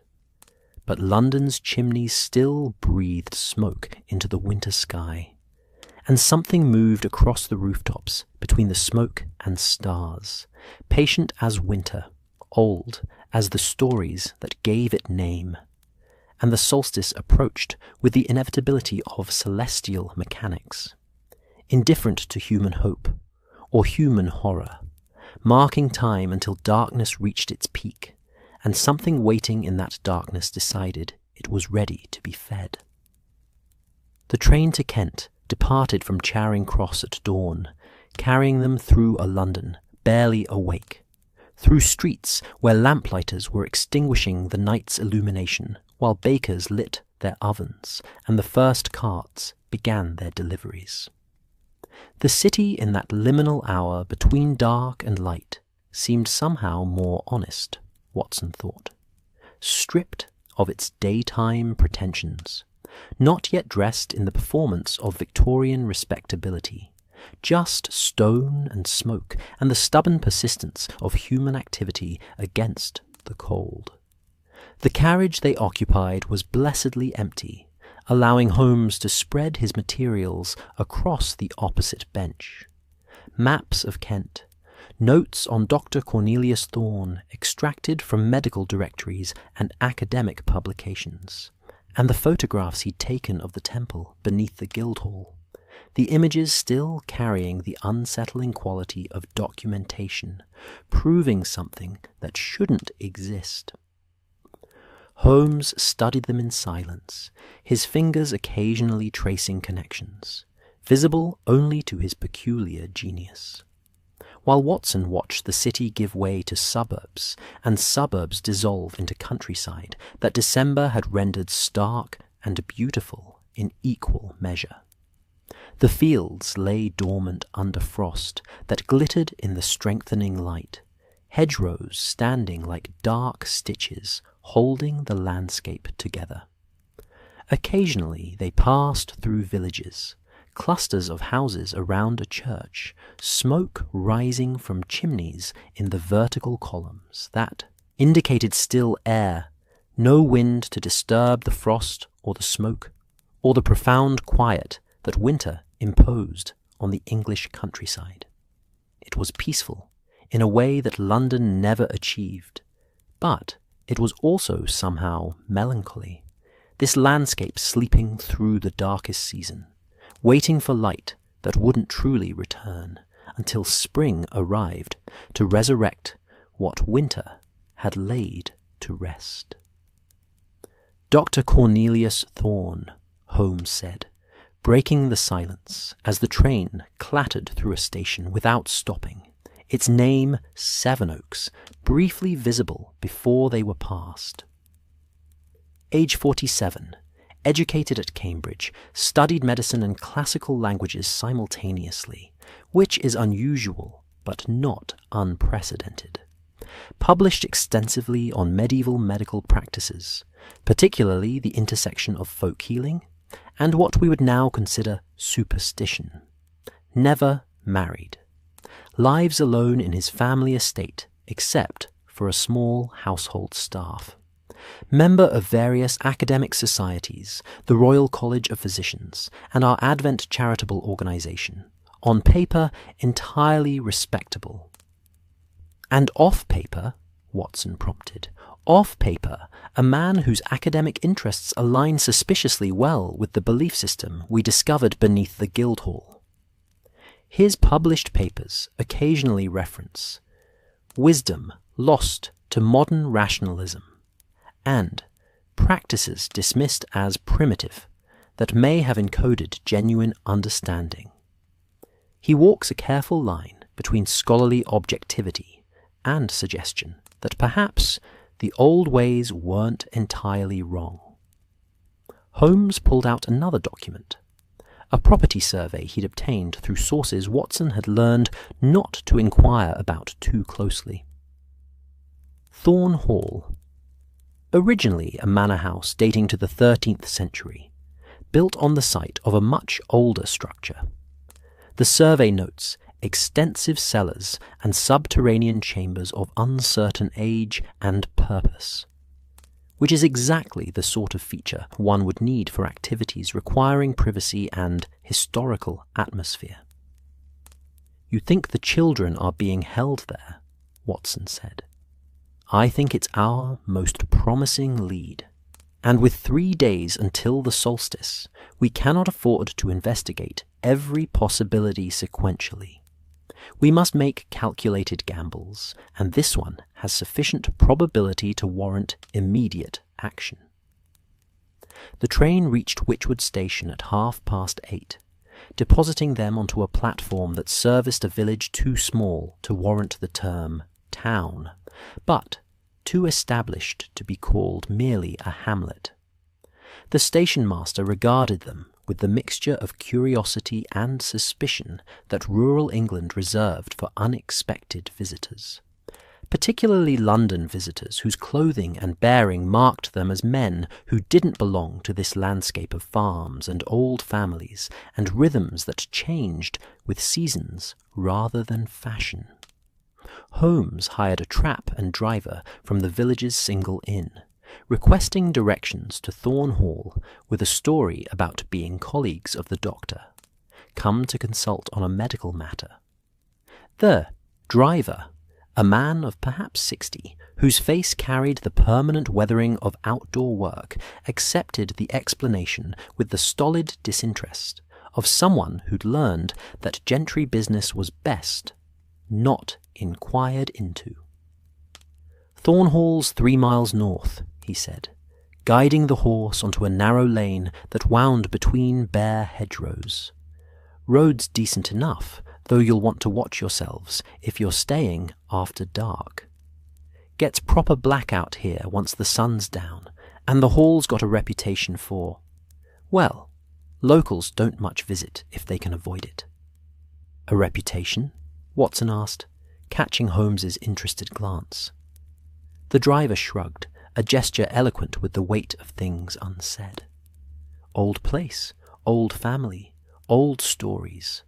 The Thorns have been there since before anyone remembers, and they've always been different. Kept to themselves, practiced strange customs. Folks say they worship something that isn't quite God, and isn't quite the devil. Something older than both. But folk say a lot of things, don't they? Particularly about families that don't mix much with the village." They rode in silence after that, the trap's wheels crunching over frost-hardened ground, the horse's breath forming clouds that dissipated into air so cold it seemed to crystallize around them. The landscape grew wilder as they proceeded, the cultivated fields giving way to woodland. Ancient woodland, Watson realized, seeing oaks that must have been old when Henry VIII was young, their branches twisted into shapes that seemed almost deliberate, almost meaningful, as though the trees themselves had been slowly writing some message across centuries, and were now nearly finished spelling it out. Thorn Hall emerged from the woods like something that had grown there rather than been built. Its stone the same grey as the winter sky, its architecture a palimpsest of centuries. Medieval foundations supporting Tudor additions, capped with Georgian modifications, the whole thing cohering into something that was simultaneously impressive and unsettling. The house sat in a clearing that felt less like land that had been cleared, and more like a space the forest had decided to avoid, a boundary respected by nature itself. "I'll wait here at the gate," the driver said, and there was something in his tone that suggested no amount of money would convince him to approach closer. "Call when you're ready to return, but mind you don't linger past sunset. Road back becomes treacherous in the dark, and I don't drive these lanes after nightfall, not near the hall." They walked the final 100 yards up a drive overgrown with weeds that suggested infrequent use of the formal entrance. The house loomed larger as they approached, its windows dark except for a few showing faint light in what Watson estimated were ground floor rooms. Smoke rose from 2 chimneys, enough for basic warmth, but not the multiple fires that a house this size would require if all its rooms were occupied.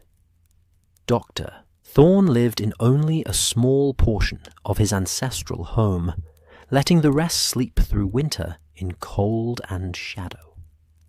Holmes didn't approach the front door, but instead gestured for Watson to follow him around the house's perimeter, moving quietly, observing rather than announcing their presence. The grounds showed signs of neglect. Gardens that had once been formal, now reverting to wild growth, statuary stained with lichen and bird droppings, a fountain whose basin held only ice and dead leaves. But at the house's rear, they found something that arrested Holmes's attention completely. A newer structure had been built against the medieval section, not recently, perhaps 50 years ago, but maintained where the rest was neglected. It was stone like the original house, but with Gothic revival styling that marked it as Victorian addition attempting to harmonize with ancient architecture. Its single door was modern and formidable, equipped with locks that looked far too sophisticated for a rural country house.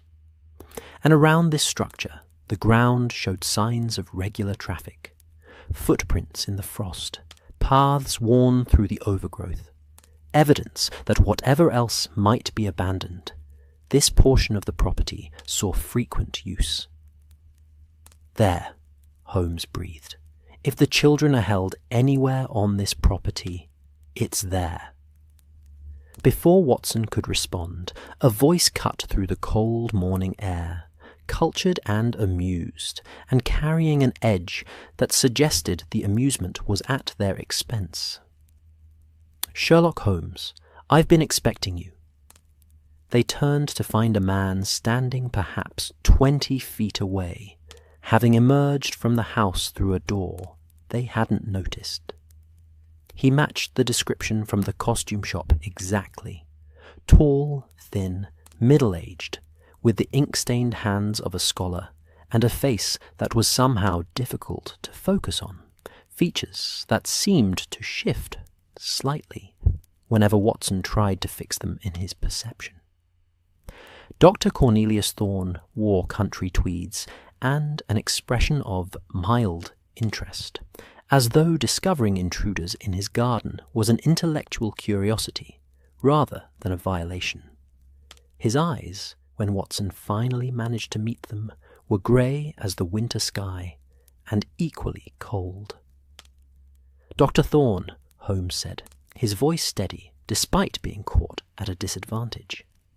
"Your reputation precedes you, as does yours, the detective who solves impossible crimes through pure ratiocination.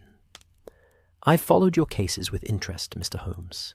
You represent everything modern about London, the triumph of reason, the subjugation of mystery to logical analysis. But tell me, what happens when you encounter a mystery that predates your methods, that exists outside the framework your precious reason can accommodate?" "I find," Holmes replied, "that most mysteries claiming supernatural origin merely lack sufficient data for proper analysis. Given adequate information, everything resolves to natural causes, however obscure." Thorne smiled, and there was something predatory in the expression. "Is that what you believe you'll find here? Natural causes? How disappointing. I'd hoped for more intellectual flexibility from England's greatest detective." "4 children are missing," Watson interjected, unable to contain himself despite Holmes's warning glance. "Children you and your society abducted, using theatrical costumes and elaborate staging. Whatever twisted beliefs justify these crimes in your mind, they remain crimes, and you will answer for them." "Will I?" Thorne's attention shifted to Watson, and being the focus of that grey gaze felt like being examined by something clinical and utterly without empathy. Dr. Watson, the loyal chronicler, the voice of respectable Victorian morality. "Tell me, Doctor, do you believe your morality is the first or final word on human behaviour? Or do you acknowledge that other frameworks have existed, other understandings of how the world operates and what obligations humans carry?" "I acknowledge that kidnapping children is evil regardless of the framework," Watson said flatly. "Evil." Thorne tasted the word as though it were unfamiliar. Such a modern concept, so absolute and yet so flexible, depending on who wields it. "The Church calls my beliefs evil while burning heretics in living memory. The Empire calls savage any culture that resists assimilation while pillaging resources across the globe. Everyone is evil to someone, Doctor. The question is, whose definition matters? Holmes stepped forward, his voice taking on the tone he used when patience was exhausted and action imminent. Philosophy is fascinating, Dr. Thorne, but I'm more interested in facts. Where are the children? Safe, Thorne said simply. For now. Fed, warm, entirely unharmed. They're sleeping, actually. We've given them a mild sedative, medical, not mystical, before you ask, to keep them calm and quiet. They'll wake when the time comes. The solstice, Holmes said. You're holding them until the winter solstice, until the longest night. Why? What ritual requires 4 specific children on that specific date? Thorne's smile widened, and Watson felt his hand drift toward his coat pocket, where his revolver rested, though he wasn't certain a gun would be useful against whatever they faced. The man before them seemed somehow larger than his physical form, as though he were connected to or supported by something that extended beyond the boundaries of his individual body. The old compact, Thorne said. The agreement made when humans first learned to survive winter, when they understood that the sun's return couldn't be taken for granted, that spring required encouragement, a tithe paid to the winter dark so that light might return. It's been observed for millennia, Mr. Holmes, though the language and symbols change across cultures. The Romans had their Saturnalia sacrifices. The Celts gave offerings at the solstice fires. The Germanic peoples fed the wild hunt.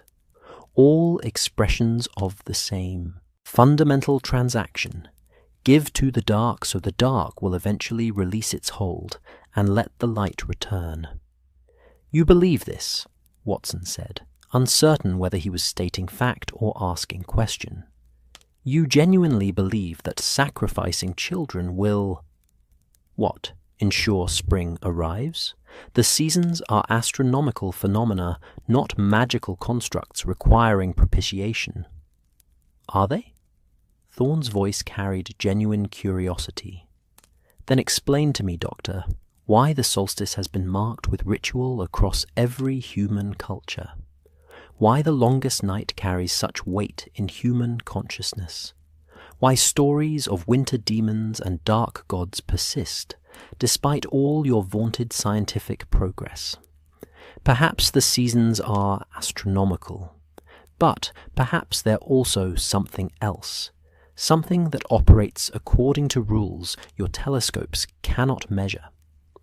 Holmes's expression had gone very still, very focused. You're not merely a believer.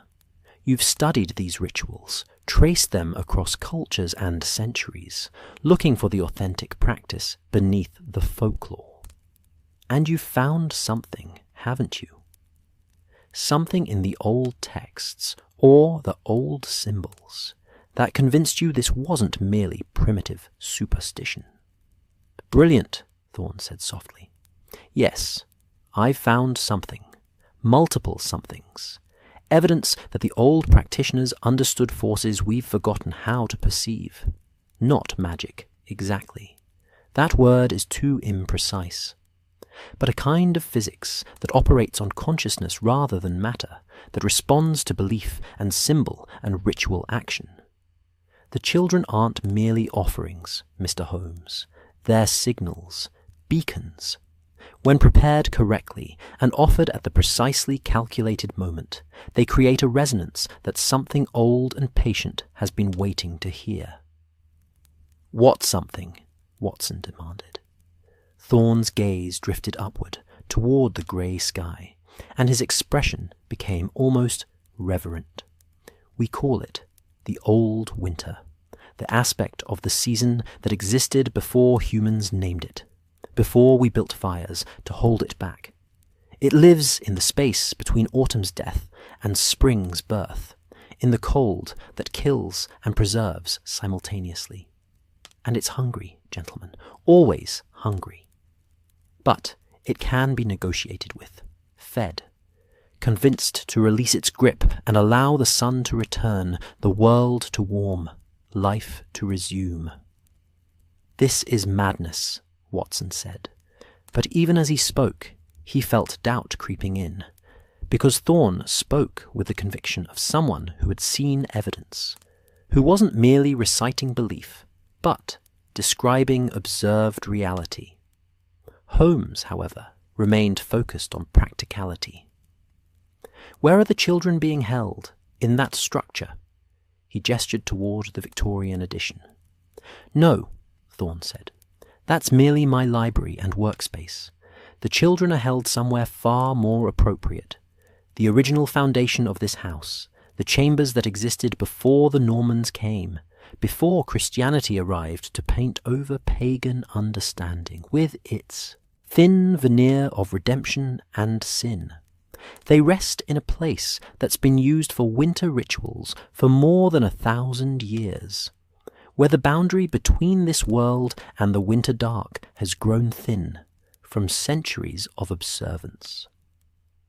He took a step forward, and Watson's hand closed around his revolver's grip, though he didn't draw it. Thorne noticed and smiled. "You won't shoot me, Doctor. Not yet. Because you need to know where the children are, and killing me eliminates your best source of information. And Mr. Holmes won't let you shoot me because he's still calculating whether I'm genuinely insane, or whether there might be some truth, however uncomfortable, to what I'm claiming." "You're quite correct that I won't kill you," Holmes said, "but I will prevent you from completing whatever ritual you're planning.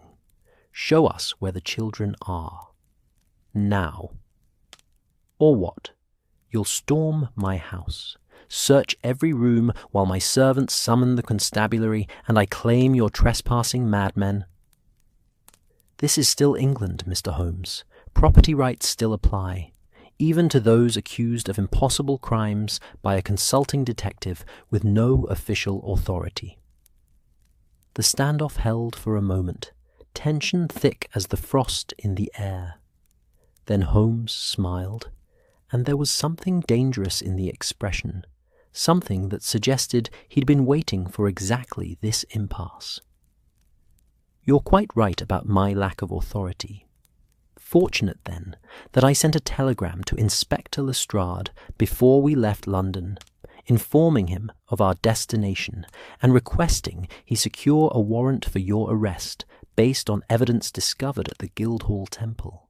He should be arriving," Holmes pulled out his pocket watch, "within the hour, with sufficient officers to search this property thoroughly, regardless of your protests."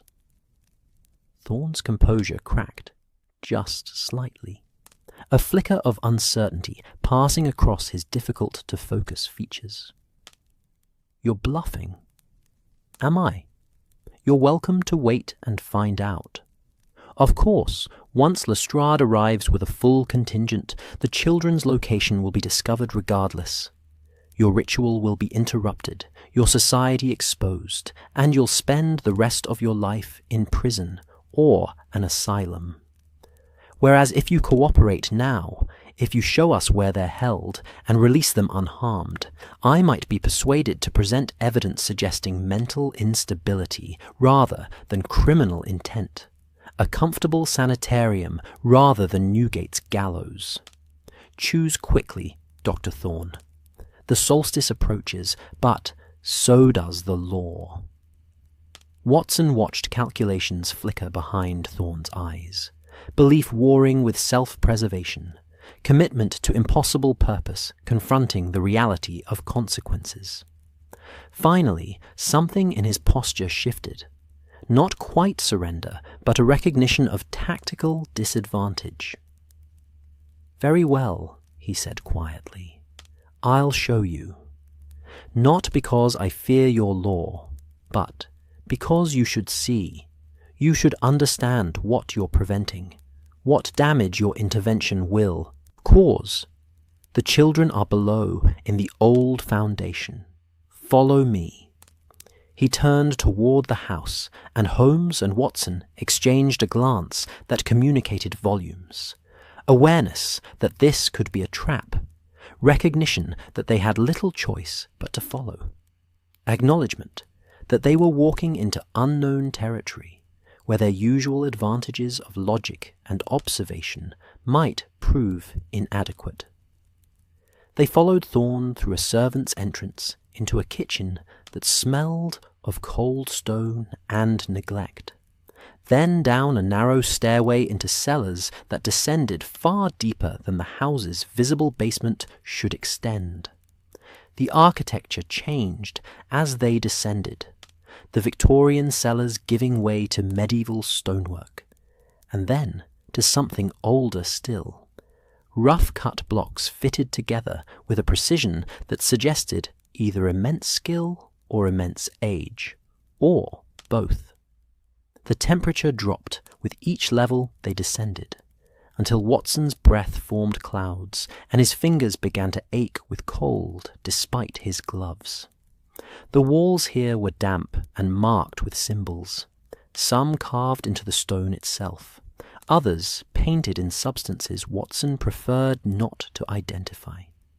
And there was a smell, that same green winter scent they detected in the chimneys, but stronger here, more concentrated, as though whatever produced it had saturated this space over centuries, until the stone itself held the memory of it.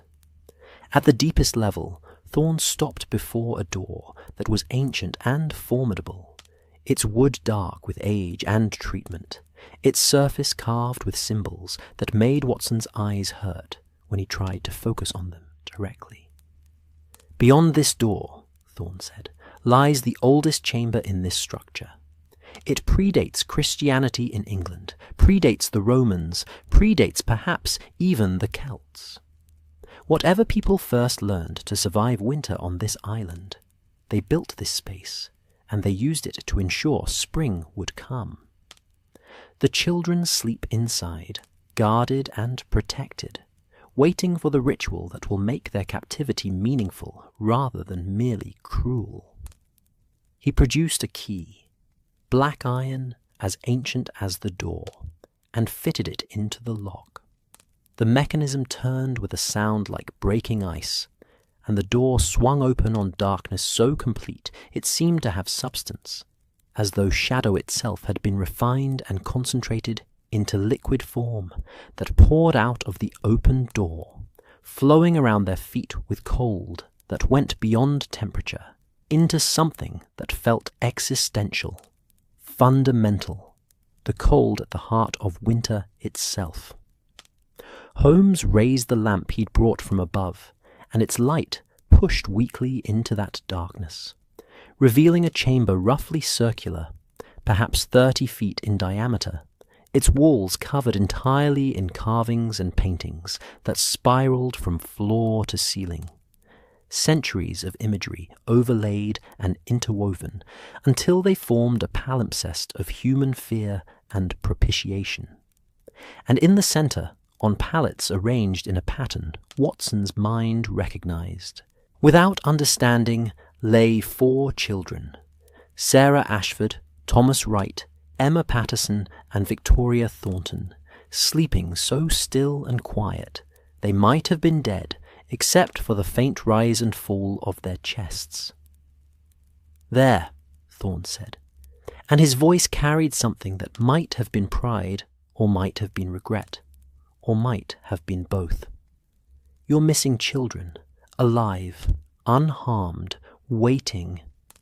Now, Mr. Holmes, do you wake them and destroy a ritual that's maintained the world's balance for millennia? Or do you acknowledge that perhaps, just perhaps, some mysteries exist outside your comfortable rationalism, and some prices must be paid for spring to follow winter?"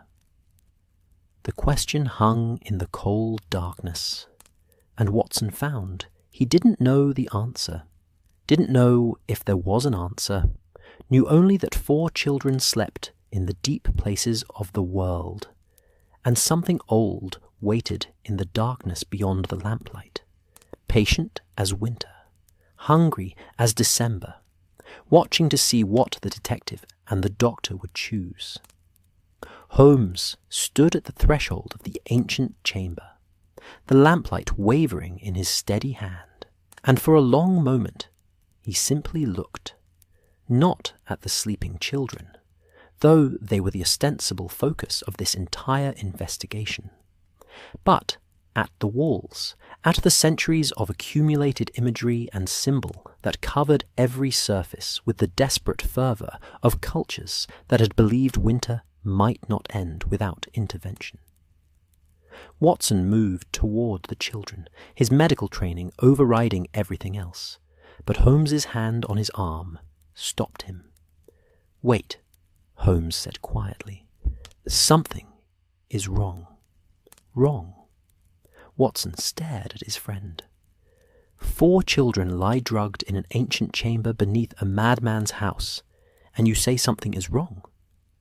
"I mean the scene is wrong," Holmes clarified, his eyes never leaving the chamber's interior. "Look at the arrangement, Watson.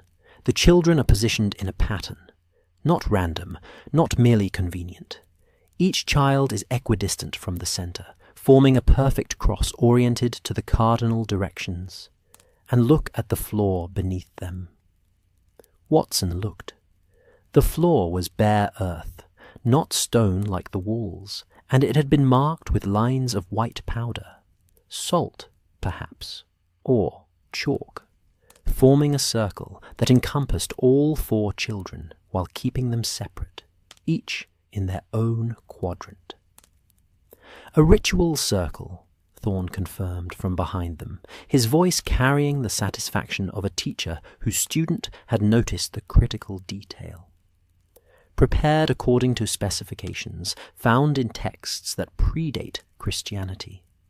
The children aren't merely being held here, gentlemen. They're being consecrated. Each hour they spend in this space, each breath they take in this ancient air, attunes them further to the frequency required for the solstice working."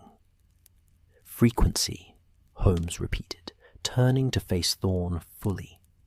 "You speak as though this were physics rather than mysticism." "Perhaps it's both," Thorne replied. "The old practitioners didn't make our modern distinction between material and spiritual, between measurable and immeasurable. They understood that consciousness affects reality, that belief creates tangible outcomes, that symbols and rituals can serve as technologies for manipulating forces we've forgotten how to perceive. You might call it magic. I prefer to think of it as applied metaphysics, the physics of meaning rather than matter." Holmes's expression had gone very still, very focused, in the way it did when he encountered something that genuinely challenged his worldview. Watson had seen this look perhaps 3 times in their long association, always when a case pushed beyond the boundaries of what rational analysis could comfortably accommodate, when evidence suggested reality might be stranger than the Victorian mind preferred to acknowledge. "Let me propose an alternative theory," Holmes said slowly. "You've studied folklore and ancient practices extensively. You've convinced yourself and others that these rituals carry genuine power. You've staged elaborate abductions using costumes and theatrical techniques to create the appearance of supernatural intervention. The purpose isn't actually to appease ancient entities, because such entities don't exist, but rather to create a conspiracy that binds your secret society together through shared transgression and shared belief. The children are leverage, hostages against exposure, insurance that your members remain committed through fear of mutual destruction should anyone confess." Thorne listened with the patience of someone humouring a clever child's misunderstanding. "An elegant theory, Mr. Holmes, perfectly rational, perfectly Victorian, perfectly wrong. But I don't expect you to accept my word, so let me offer you evidence." He gestured toward the chamber's far wall, where the carvings were oldest and deepest, worn smooth by centuries of whatever hands had touched them. Those symbols weren't created by my secret society. They weren't even created by the medieval Christians who built the house above. They're older, Bronze Age at minimum, possibly Neolithic. This chamber existed and was used for winter rituals before the Romans came to Britain, before the Druids, before recorded history. And it's been used continuously since then by whatever culture occupied this land, because they all independently recognized something true about this specific location. Which is? Holmes asked, though Watson heard skepticism still firmly in place. It's a thin place, a location where the boundary between the material world and something else wears particularly fine. There are such places scattered across Britain: hilltops, stone circles, certain caves, and springs. The ancients recognized them through observation and experience, and they built structures to mark and utilize them.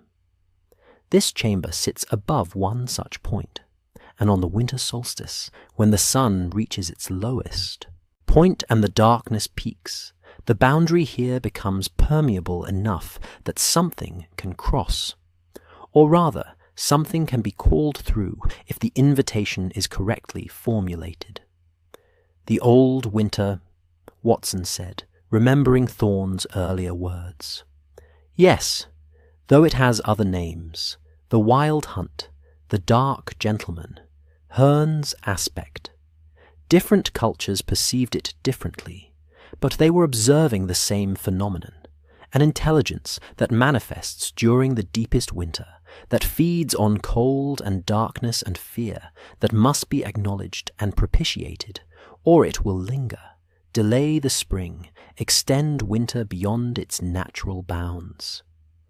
Holmes moved into the chamber finally, stepping carefully around the ritual circle, examining the walls with his magnifying glass, while keeping his attention partly on Thorne, aware that the man remained a threat, regardless of how philosophical their conversation had become. If such an entity existed, if it required propitiation, why has winter continued to function normally in years when no such rituals were performed?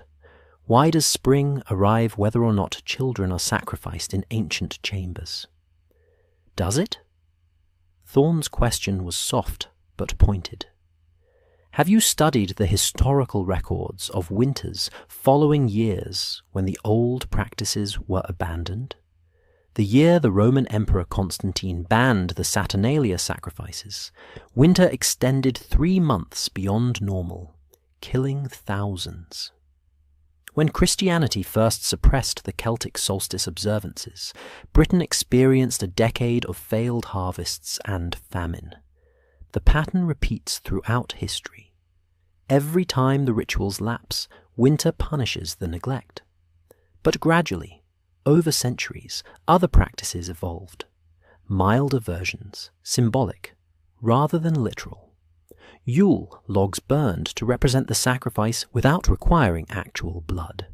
Christmas gifts exchanged to maintain the principle of offering without the cost of human life. So you acknowledge that symbolic practices suffice, Holmes said, which means actual sacrifice isn't necessary, which means these children can be released without cosmic consequence. No, Thorne's voice hardened. Symbolic practices suffice when performed by cultures that still believe, that still maintain living connection to the old understanding. But our modern world has severed that connection. We practice Christmas as commercial exercise and social obligation, stripped of any genuine belief or fear. The symbols have become hollow, and hollow symbols carry no power. To restore the connection, to ensure the boundary holds and spring returns, we must return to the original practice, blood and belief together, the way it was always meant to be. Watson couldn't contain himself any longer. "You're describing murder, the murder of children. No cosmic justification excuses that. These children have families, futures, lives that belong to them, not to your deranged theology." "Do they?" Thorne turned to face Watson directly. "In 100 years, everyone in this room will be dead. Us, the children, everyone we know. In 500 years, our entire civilization will likely have transformed into something unrecognizable. In 5,000 years, humanity itself might be extinct. But the seasons, Dr. Watson, the seasons persist. Spring must follow winter, or everything ends. Not just us, not just England, but all life on this island, perhaps all life everywhere, if the cold is allowed to spread unchecked. 4 lives measured against the continuation of existence itself? The mathematics are quite clear." "The mathematics of madness," Watson snapped. But Holmes was no longer fully engaged in the argument. He'd moved to the chamber's centre, crouching beside the nearest child.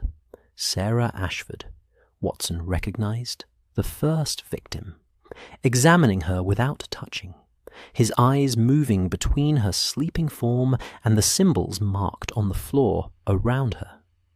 Then he did something that made Watson's breath catch. Holmes reached out and carefully, deliberately, broke the circle of white powder with his hand, smearing the line that had kept the pattern intact. Thorne reacted instantly, lunging forward, but Holmes was faster, already standing, his revolver, when had he drawn it, pointed steadily at Thorne's chest. "I've broken your circle," Holmes said calmly. "According to your beliefs, this should invalidate the ritual, prevent whatever invocation you were preparing. If you're correct about the cosmic significance, I've just condemned the world to eternal winter. If I'm correct that this is elaborate theatre built on psychological manipulation and archaic nonsense, nothing will happen except that 4 children will wake in a few hours with no lasting harm beyond the trauma of their captivity." Thorne had gone very pale, his face losing what little colour it had carried. "You don't understand what you've done. The circle wasn't to contain the ritual. It was to protect the children, to keep them separate from what waits on the other side of the boundary, to ensure they remained themselves until the moment of offering. By breaking it, you've removed their protection. You've made them visible to something that's been waiting, patient and hungry, for its tithe." "More theatre," Holmes said. But Watson heard the faintest edge of uncertainty in his friend's voice.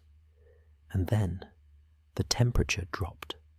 Not gradually, not the slow chill of winter air seeping into an underground chamber, but instantly, catastrophically, as though every degree of warmth had been suddenly extracted from the space like water poured from a basin. Watson's breath came out as solid white, crystallizing in the air before his face. Ice formed on the walls, with the crackling sound of breaking glass, spreading across stone in fractal patterns that were too precise to be natural, too organized to be random condensation.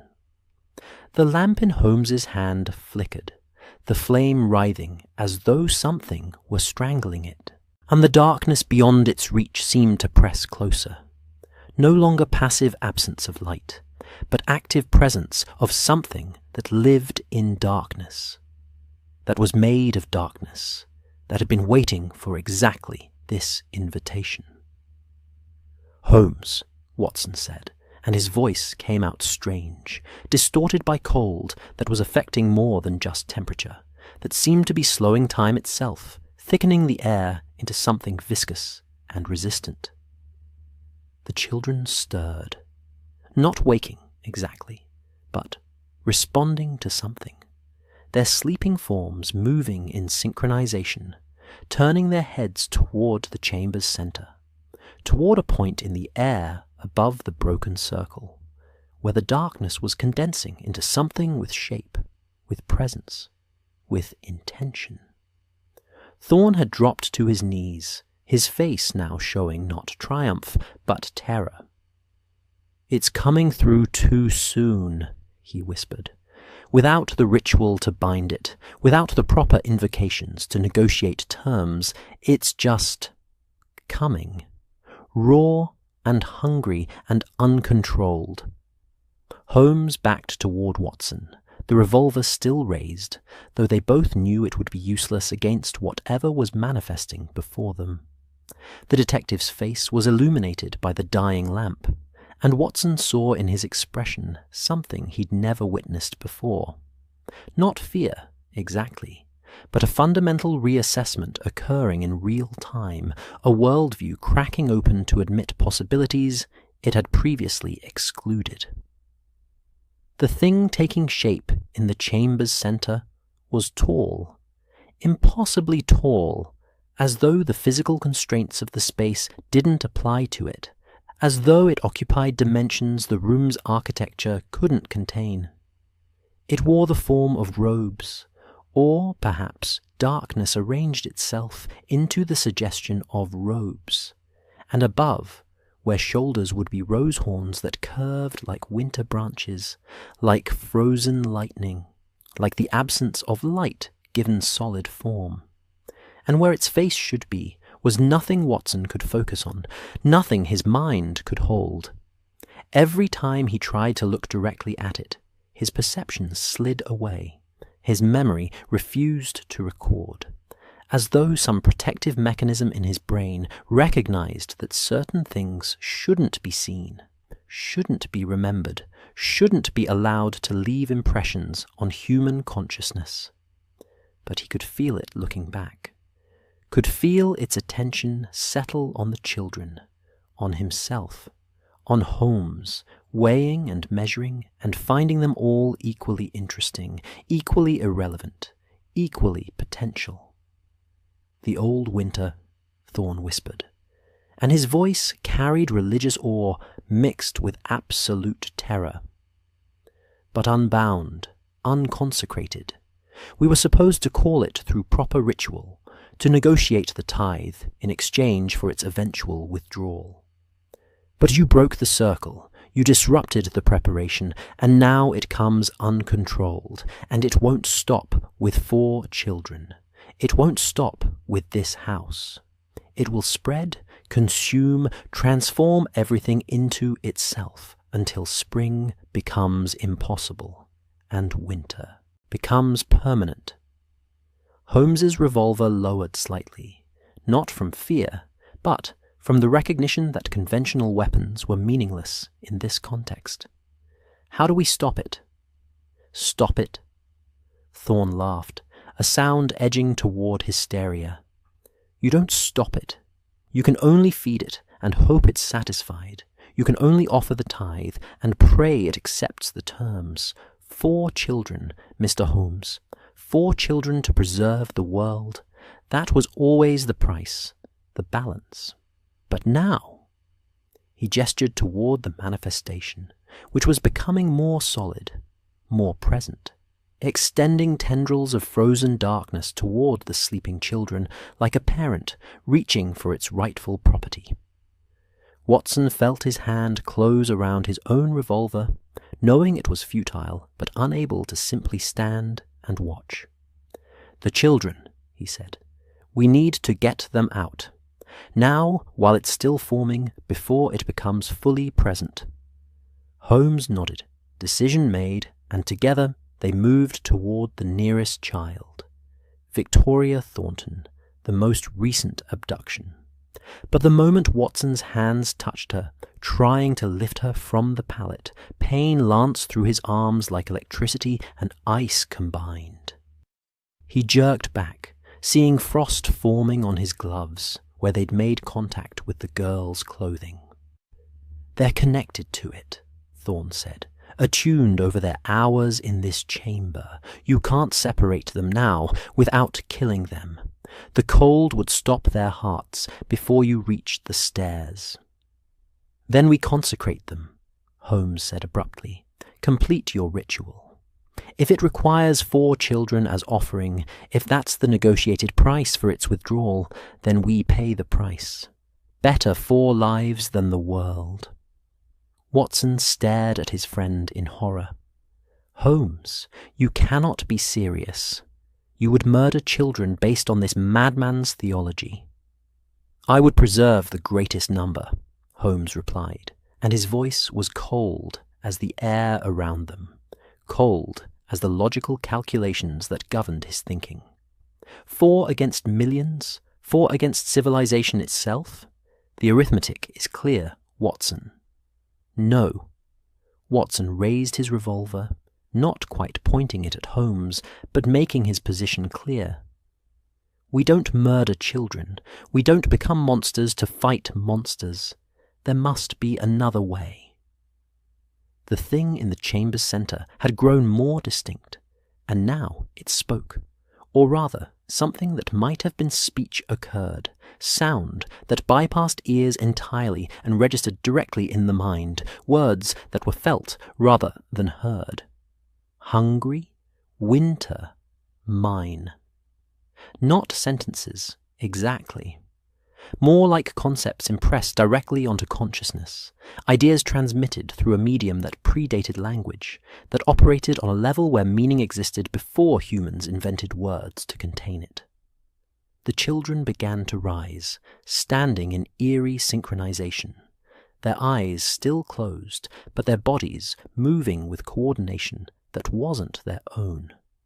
They moved toward the center, toward the manifestation, and Watson saw with horror that they were smiling, not expressions of joy, but the involuntary rictus of something else wearing human faces, something that found satisfaction in the cold and the dark and the surrender. "Stop them!" Watson shouted, but neither Holmes nor Thorne moved, both paralyzed by different forms of calculation. Holmes weighing probabilities and outcomes, Thorne caught between belief and terror, uncertain whether this was the culmination he'd sought, or a catastrophe beyond his control. So Watson moved alone, putting himself between the children and the thing, raising his revolver and firing directly into the manifestation's center mass. If it had a center, if it had mass, if physical harm meant anything to an entity that seemed composed of winter itself, given form and intention. The shots passed through it, creating ripples in the darkness, the way stones create ripples in water, but causing no apparent damage, no retreat, no acknowledgement that harm had been attempted.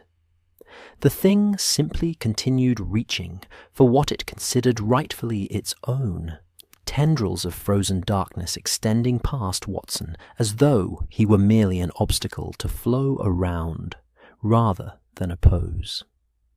But something happened that Watson didn't expect. When the darkness touched him, when those impossible tendrils made contact with his body, he felt something beyond cold, beyond physical sensation. He felt connection, a momentary link to something vast and old and patient, and in that instant of contact, he understood.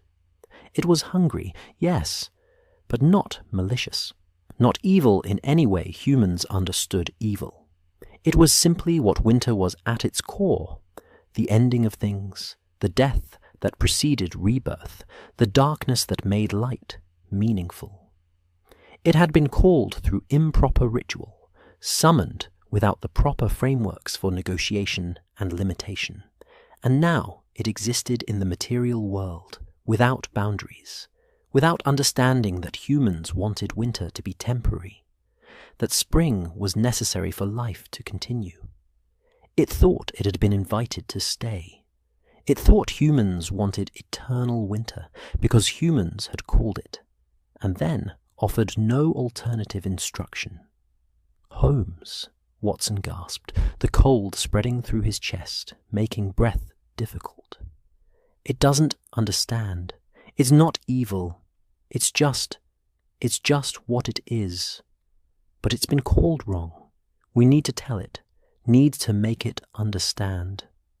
Holmes's eyes sharpened, that brilliant mind seizing on the insight and extrapolating instantly. The ritual, he said to Thorne, not the sacrifice, the rest of it. The words, the gestures, the framework you were supposed to provide. That's what's missing. Not the offering of children, but the structure of negotiation. Show us now.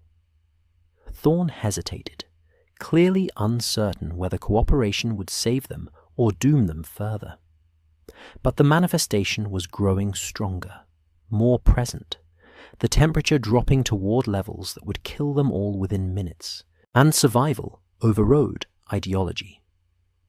The words are old, he said, his voice shaking from cold and fear. Older than English, older than Latin. But the meaning is what matters, not the specific sounds. He began to speak, not in any language Watson recognized, but in something that felt ancient, words that carved themselves into the air with weight and substance. And Holmes, brilliant Holmes who could deduce entire life stories from cigar ash and shoe leather, who understood human psychology with precision no philosopher had ever achieved, began to translate. Not the words themselves, but their function, their purpose. "We acknowledge you," Holmes said, his voice steady, despite the cold that was surely affecting him as severely as it affected Watson. "We recognize winter. We accept death as part of the cycle. But we also claim spring. We claim the return of light. We claim life following death, warmth following cold. We offer you this season, December through February, the traditional winter months. We offer you nights longer than days, frost and snow, the sleep of the earth. But we claim March. We claim the equinox, the balance, the turning back toward summer. Accept this boundary, accept this limit. Be winter, but let winter end." The thing in the chamber's center had gone very still. If something made of moving darkness could be said to be still, and Watson felt its attention shift, felt it considering Holmes's words the way a human might consider an unexpected idea. Boundary, it communicated. Limit. End. "Yes," Holmes said, "winter has an end. That's its nature. That's what makes it winter rather than eternal ice. Death is meaningful because life returns. Cold is endurable because warmth will follow. Accept the cycle. Release these children. Return to your proper place. And we will remember you, acknowledge you, honor winter without requiring human sacrifice to purchase spring's return. Remember." "We will remember," Watson found himself saying, though he hadn't planned to speak, hadn't consciously decided to make this promise. "Humans will remember that winter is real, that darkness has power, that death is part of existence. We won't pretend it doesn't exist. We won't claim eternal summer. We'll honor winter's place in the cycle. Just let it be temporary. Let spring follow. Let these children wake." The silence stretched, measured not in seconds, but in the space between heartbeats, between breaths, between moments when reality could tip one direction or another based on decisions made by things that might not even be conscious in ways humans understood consciousness. And then, slowly, the manifestation began to withdraw. Not disappearing, but contracting, pulling back into itself, into the space it had come from, returning to whatever dimension or state it occupied when not called into material form. The tendrils released the children who collapsed onto their pallets, suddenly limp and ordinary again. Just sleeping children rather than vessels for something that predated human civilization. The temperature rose, not quickly, but perceptibly. the killing cold receding like tide withdrawing from shore, leaving them shivering and damaged, but alive. The thing spoke once more, before it vanished entirely, and its communication carried something that might have been satisfaction, or might have been warning. December, January, February, mine, remember. And then it was gone.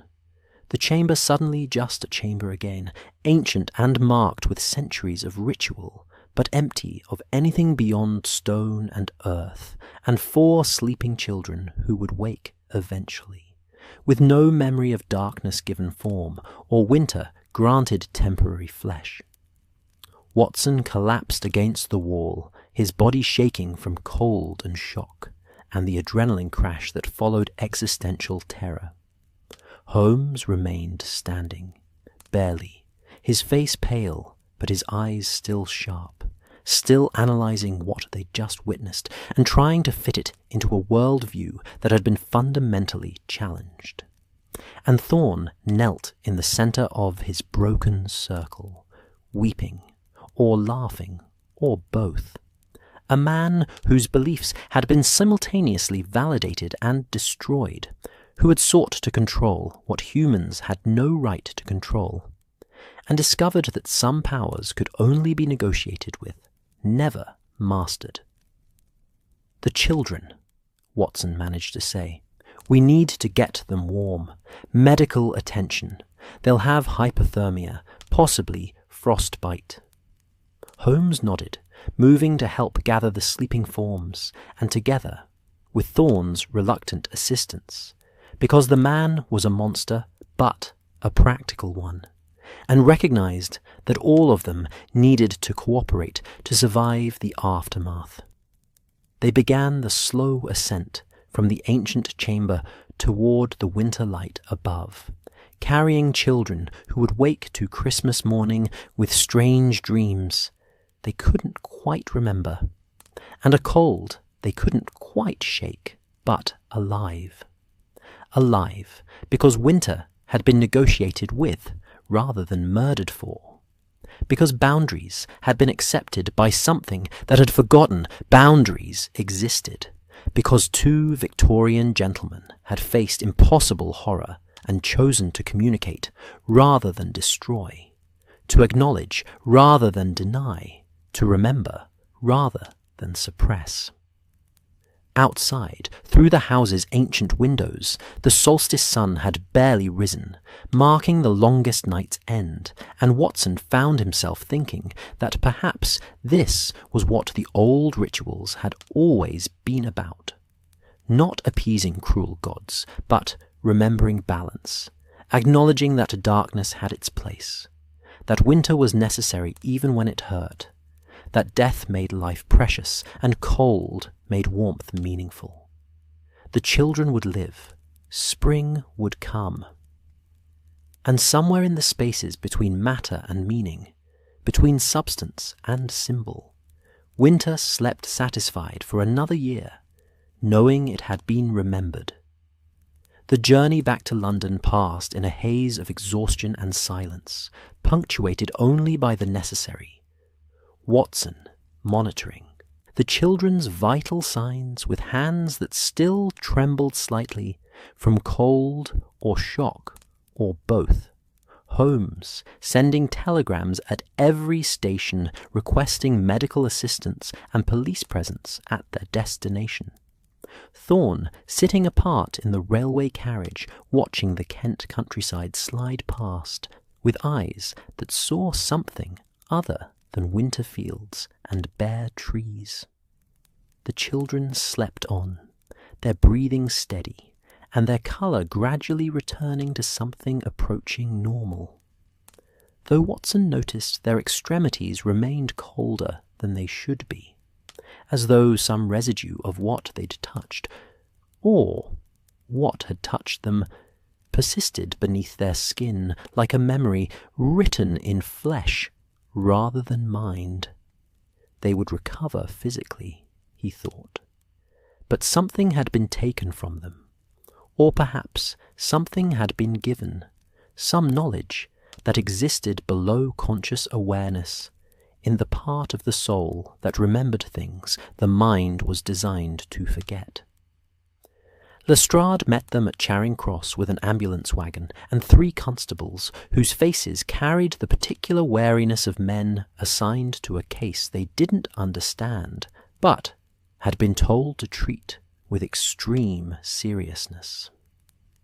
He took one look at the group emerging from the first-class carriage. 2 exhausted gentlemen, 4 sleeping children, and 1 scholar, who moved like a man sleepwalking through a nightmare he couldn't wake from, and had the good sense not to ask questions immediately. "The families?" Holmes asked, his voice rough from cold and hours of silence. "Waiting at St. Bartholomew's Hospital," Lestrade confirmed. "We've had doctors standing by since your first telegram. What in God's name happened in Kent, Holmes?" "Nothing that a court would credit, or that I would wish to testify to under oath," Holmes replied. "The children are alive and will recover. Dr. Thorne will require psychiatric evaluation before any criminal charges are contemplated, and the case, Inspector, should be closed as quickly and quietly as possible, with minimal public detail." Lestrade's face showed the conflict between his duty to investigate thoroughly and his growing recognition that some investigations led places that official reports couldn't accommodate. "The temple beneath the Guildhall. We raided it, as you requested. Arrested 3 men we found conducting some manner of ritual. They're claiming religious persecution, demanding lawyers, making threats about scandals and reputations." "Release them," Holmes said, and Watson saw Lestrade's jaw drop in genuine shock. "Release them? Holmes, they're part of a conspiracy that kidnapped 4 children. We have evidence." "You have evidence of a secret society practicing unorthodox beliefs in a private location. No law has been broken by the simple act of maintaining such a temple. As for the kidnappings, Dr. Thorne acted alone in that regard. His associates may have shared his theology, but they didn't participate in the abductions. They're guilty of nothing more than holding peculiar opinions and conducting private ceremonies that, while distasteful to modern sensibilities, are protected under English law's provisions for freedom of belief." It was a lie, or at least a strategic reframing of truth, and Watson opened his mouth to object before catching the look in Holmes's eyes. A warning, or perhaps a plea. They had made a promise in that ancient chamber, had negotiated with something that shouldn't exist according to any rational framework, and part of that negotiation was remembering. You couldn't remember while simultaneously prosecuting and publicly discrediting those who held the memories, who maintained the old knowledge even when that knowledge was uncomfortable and dangerous. "I don't like it," Lestrade said. "Smells of a cover-up." "It is precisely that," Holmes acknowledged. "But some things, Inspector, are better covered up than exposed.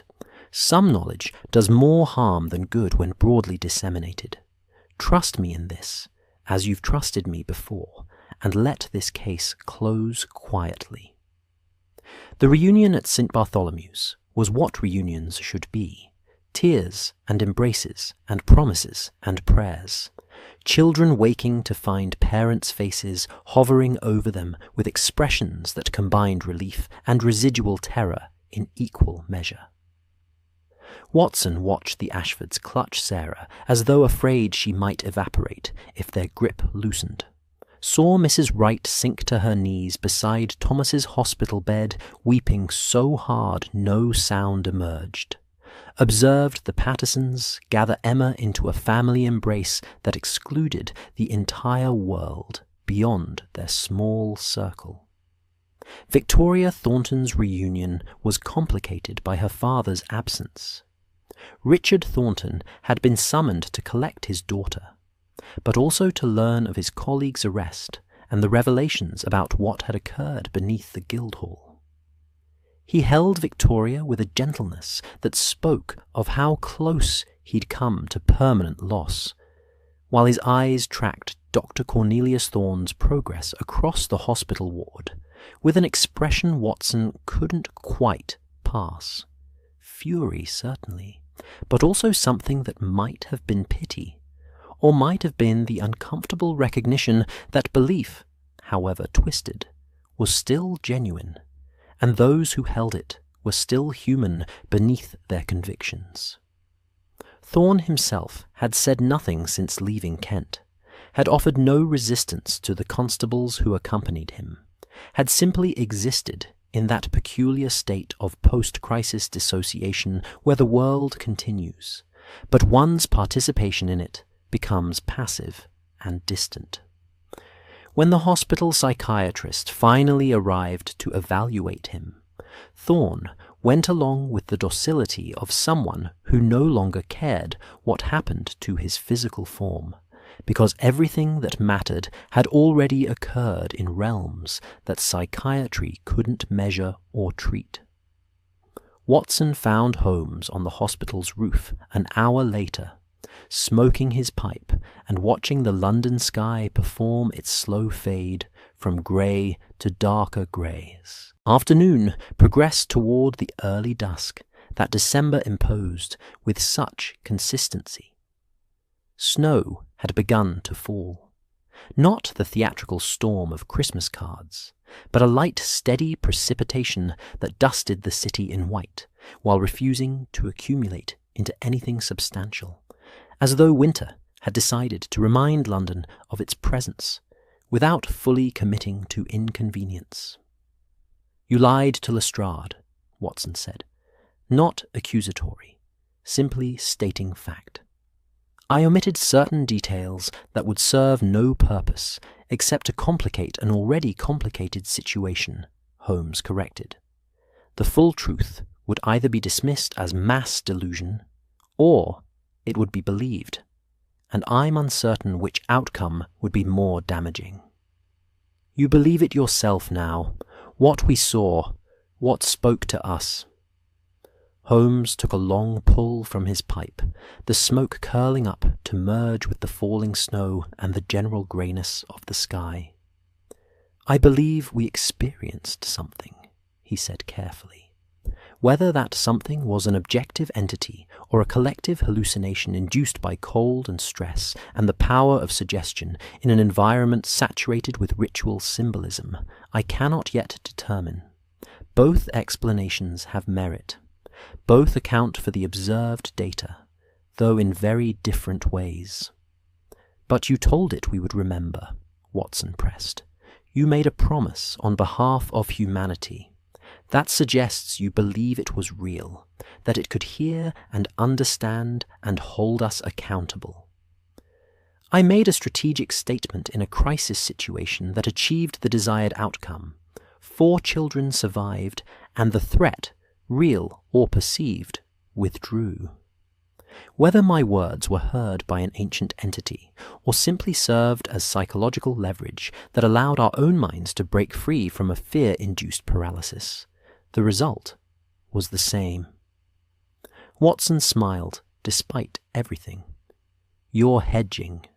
Sherlock Holmes, master of deduction, is refusing to commit to a conclusion. I never thought I'd witness such intellectual cowardice." Holmes turned to look at him, and Watson saw in his friend's face something he'd rarely witnessed. Genuine uncertainty mixed with something that might have been wonder, or might have been unease, at the discovery that reality was larger than his methods could comfortably contain. "I am refusing to commit," Holmes agreed, "because the evidence admits multiple interpretations, and I have insufficient data to eliminate alternatives with confidence. But Watson, I can tell you this. Whatever we encountered in that chamber, whether entity or emanation or elaborate psychological phenomenon, it responded to negotiation. It withdrew when presented with logical boundaries and mutual acknowledgement. That suggests either intelligence or at least responsiveness to symbolic communication, which in turn suggests that the old rituals may have encoded genuine understanding about how to coexist with forces we no longer officially recognize. So the sacrifices were never necessary, Holmes interrupted firmly. That is the one conclusion I hold with confidence. Thorne and his society had convinced themselves that blood was required because the oldest versions of the rituals included blood. But what we demonstrated is that communication suffices. Acknowledgement. The recognition that winter exists and has its place, paired with the insistence that winter must also end. The old practitioners who originated these rituals likely understood that, but over centuries the ritual became confused with its purpose, the method mistaken for the requirement. Below them, London continued its preparation for Christmas, shops closing for the holiday, families gathering, churches opening their doors for midnight services that would begin in just a few hours.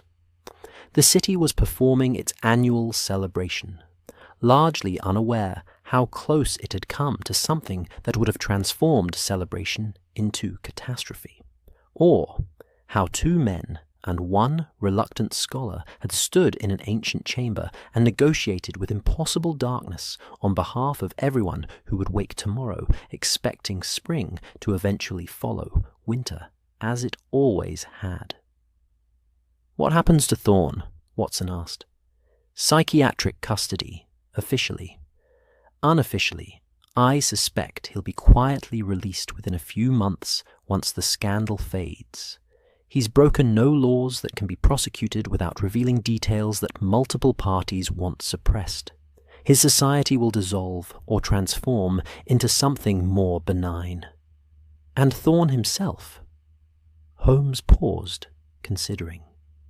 "Thorne will live with the knowledge that he was both right and wrong. Right that something exists beyond our comfortable rationalism. Wrong about what it required. That's a heavier punishment than any prison could impose."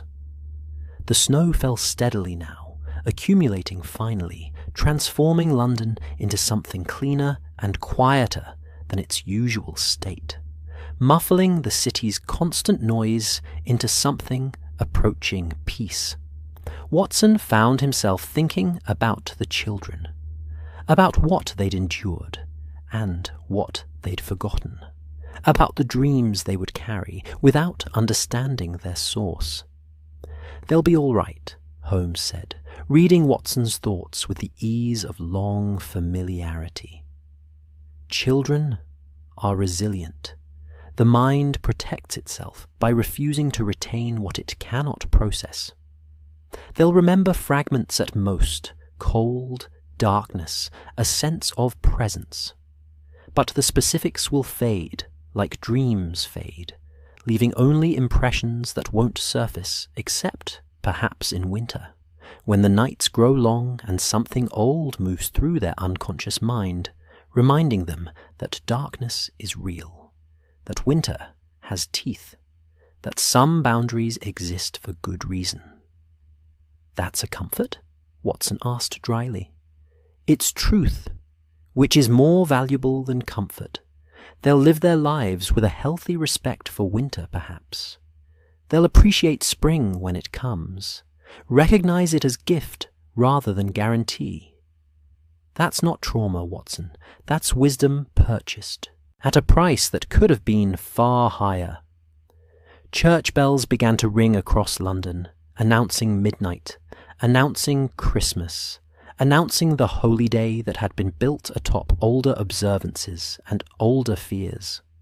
Watson listened to them cascade across the city, each church adding its voice to the general celebration, and found himself grateful for the noise, for the light, for the warmth of human community gathered against the dark. "Merry Christmas, Holmes," he said quietly. "Merry Christmas, Watson. And may this season be as temporary as all the others, difficult while it lasts, but followed inevitably by spring." They stood together on the hospital roof, watching London celebrate below them, watching snow fall on a city that would wake to Christmas morning unaware how close it had come to endless winter, how two men had stood between civilization and something older than civilization, how negotiation had succeeded where violence would have failed. The children would wake to presents and family and the ordinary magic of Christmas morning. Thorn would wake to confinement and the slow unraveling of beliefs that had simultaneously been validated and proven dangerously incomplete. And Watson and Holmes would wake to Baker Street and Mrs. Hudson's Christmas breakfast and the comfortable routine of friendship that had survived horrors neither could quite articulate, but both would remember. Remember. That was the promise they'd made, the price negotiated. Humans would remember that winter was real, that darkness had power, that some things existed outside the comfortable boundaries of Victorian certainty. They would honor winter's place in the cycle while insisting that winter must end. And somewhere in the spaces between substance and symbol, between matter and meaning, something old and patient settled back into its proper boundaries, satisfied that it had been acknowledged, that its nature had been recognized, that humans would remember even if they didn't fully believe. The snow fell on London, clean and white and temporary, covering the city in winter's garment, while the solstice marked the sun's turning, the slow return toward light and warmth and the eventual arrival of spring. 4 children slept safely in hospital beds, dreaming dreams they wouldn't remember but which would shape them none the less. Their families kept vigil, grateful for mysteries solved and disasters averted, unaware of how close solving had come to catastrophe. And Christmas morning arrived as it always did, indifferent to human drama, bringing its promises of renewal and hope, and the persistence of light despite darkness, of warmth despite cold, of life despite death. The longest night had ended. Spring would come. And winter, acknowledged and bounded, slept satisfied until its time came round again, patient as the turning seasons, old as the first stories humans told to survive the dark, waiting in the spaces between December and March for its place in the eternal cycle, remembered now, respected now, but no longer feared beyond reason or propitiated beyond necessity. London woke to Christmas, and the world continued, and that, Watson thought, descending finally toward warmth and light and the ordinary comfort of survival. That was miracle enough for any season.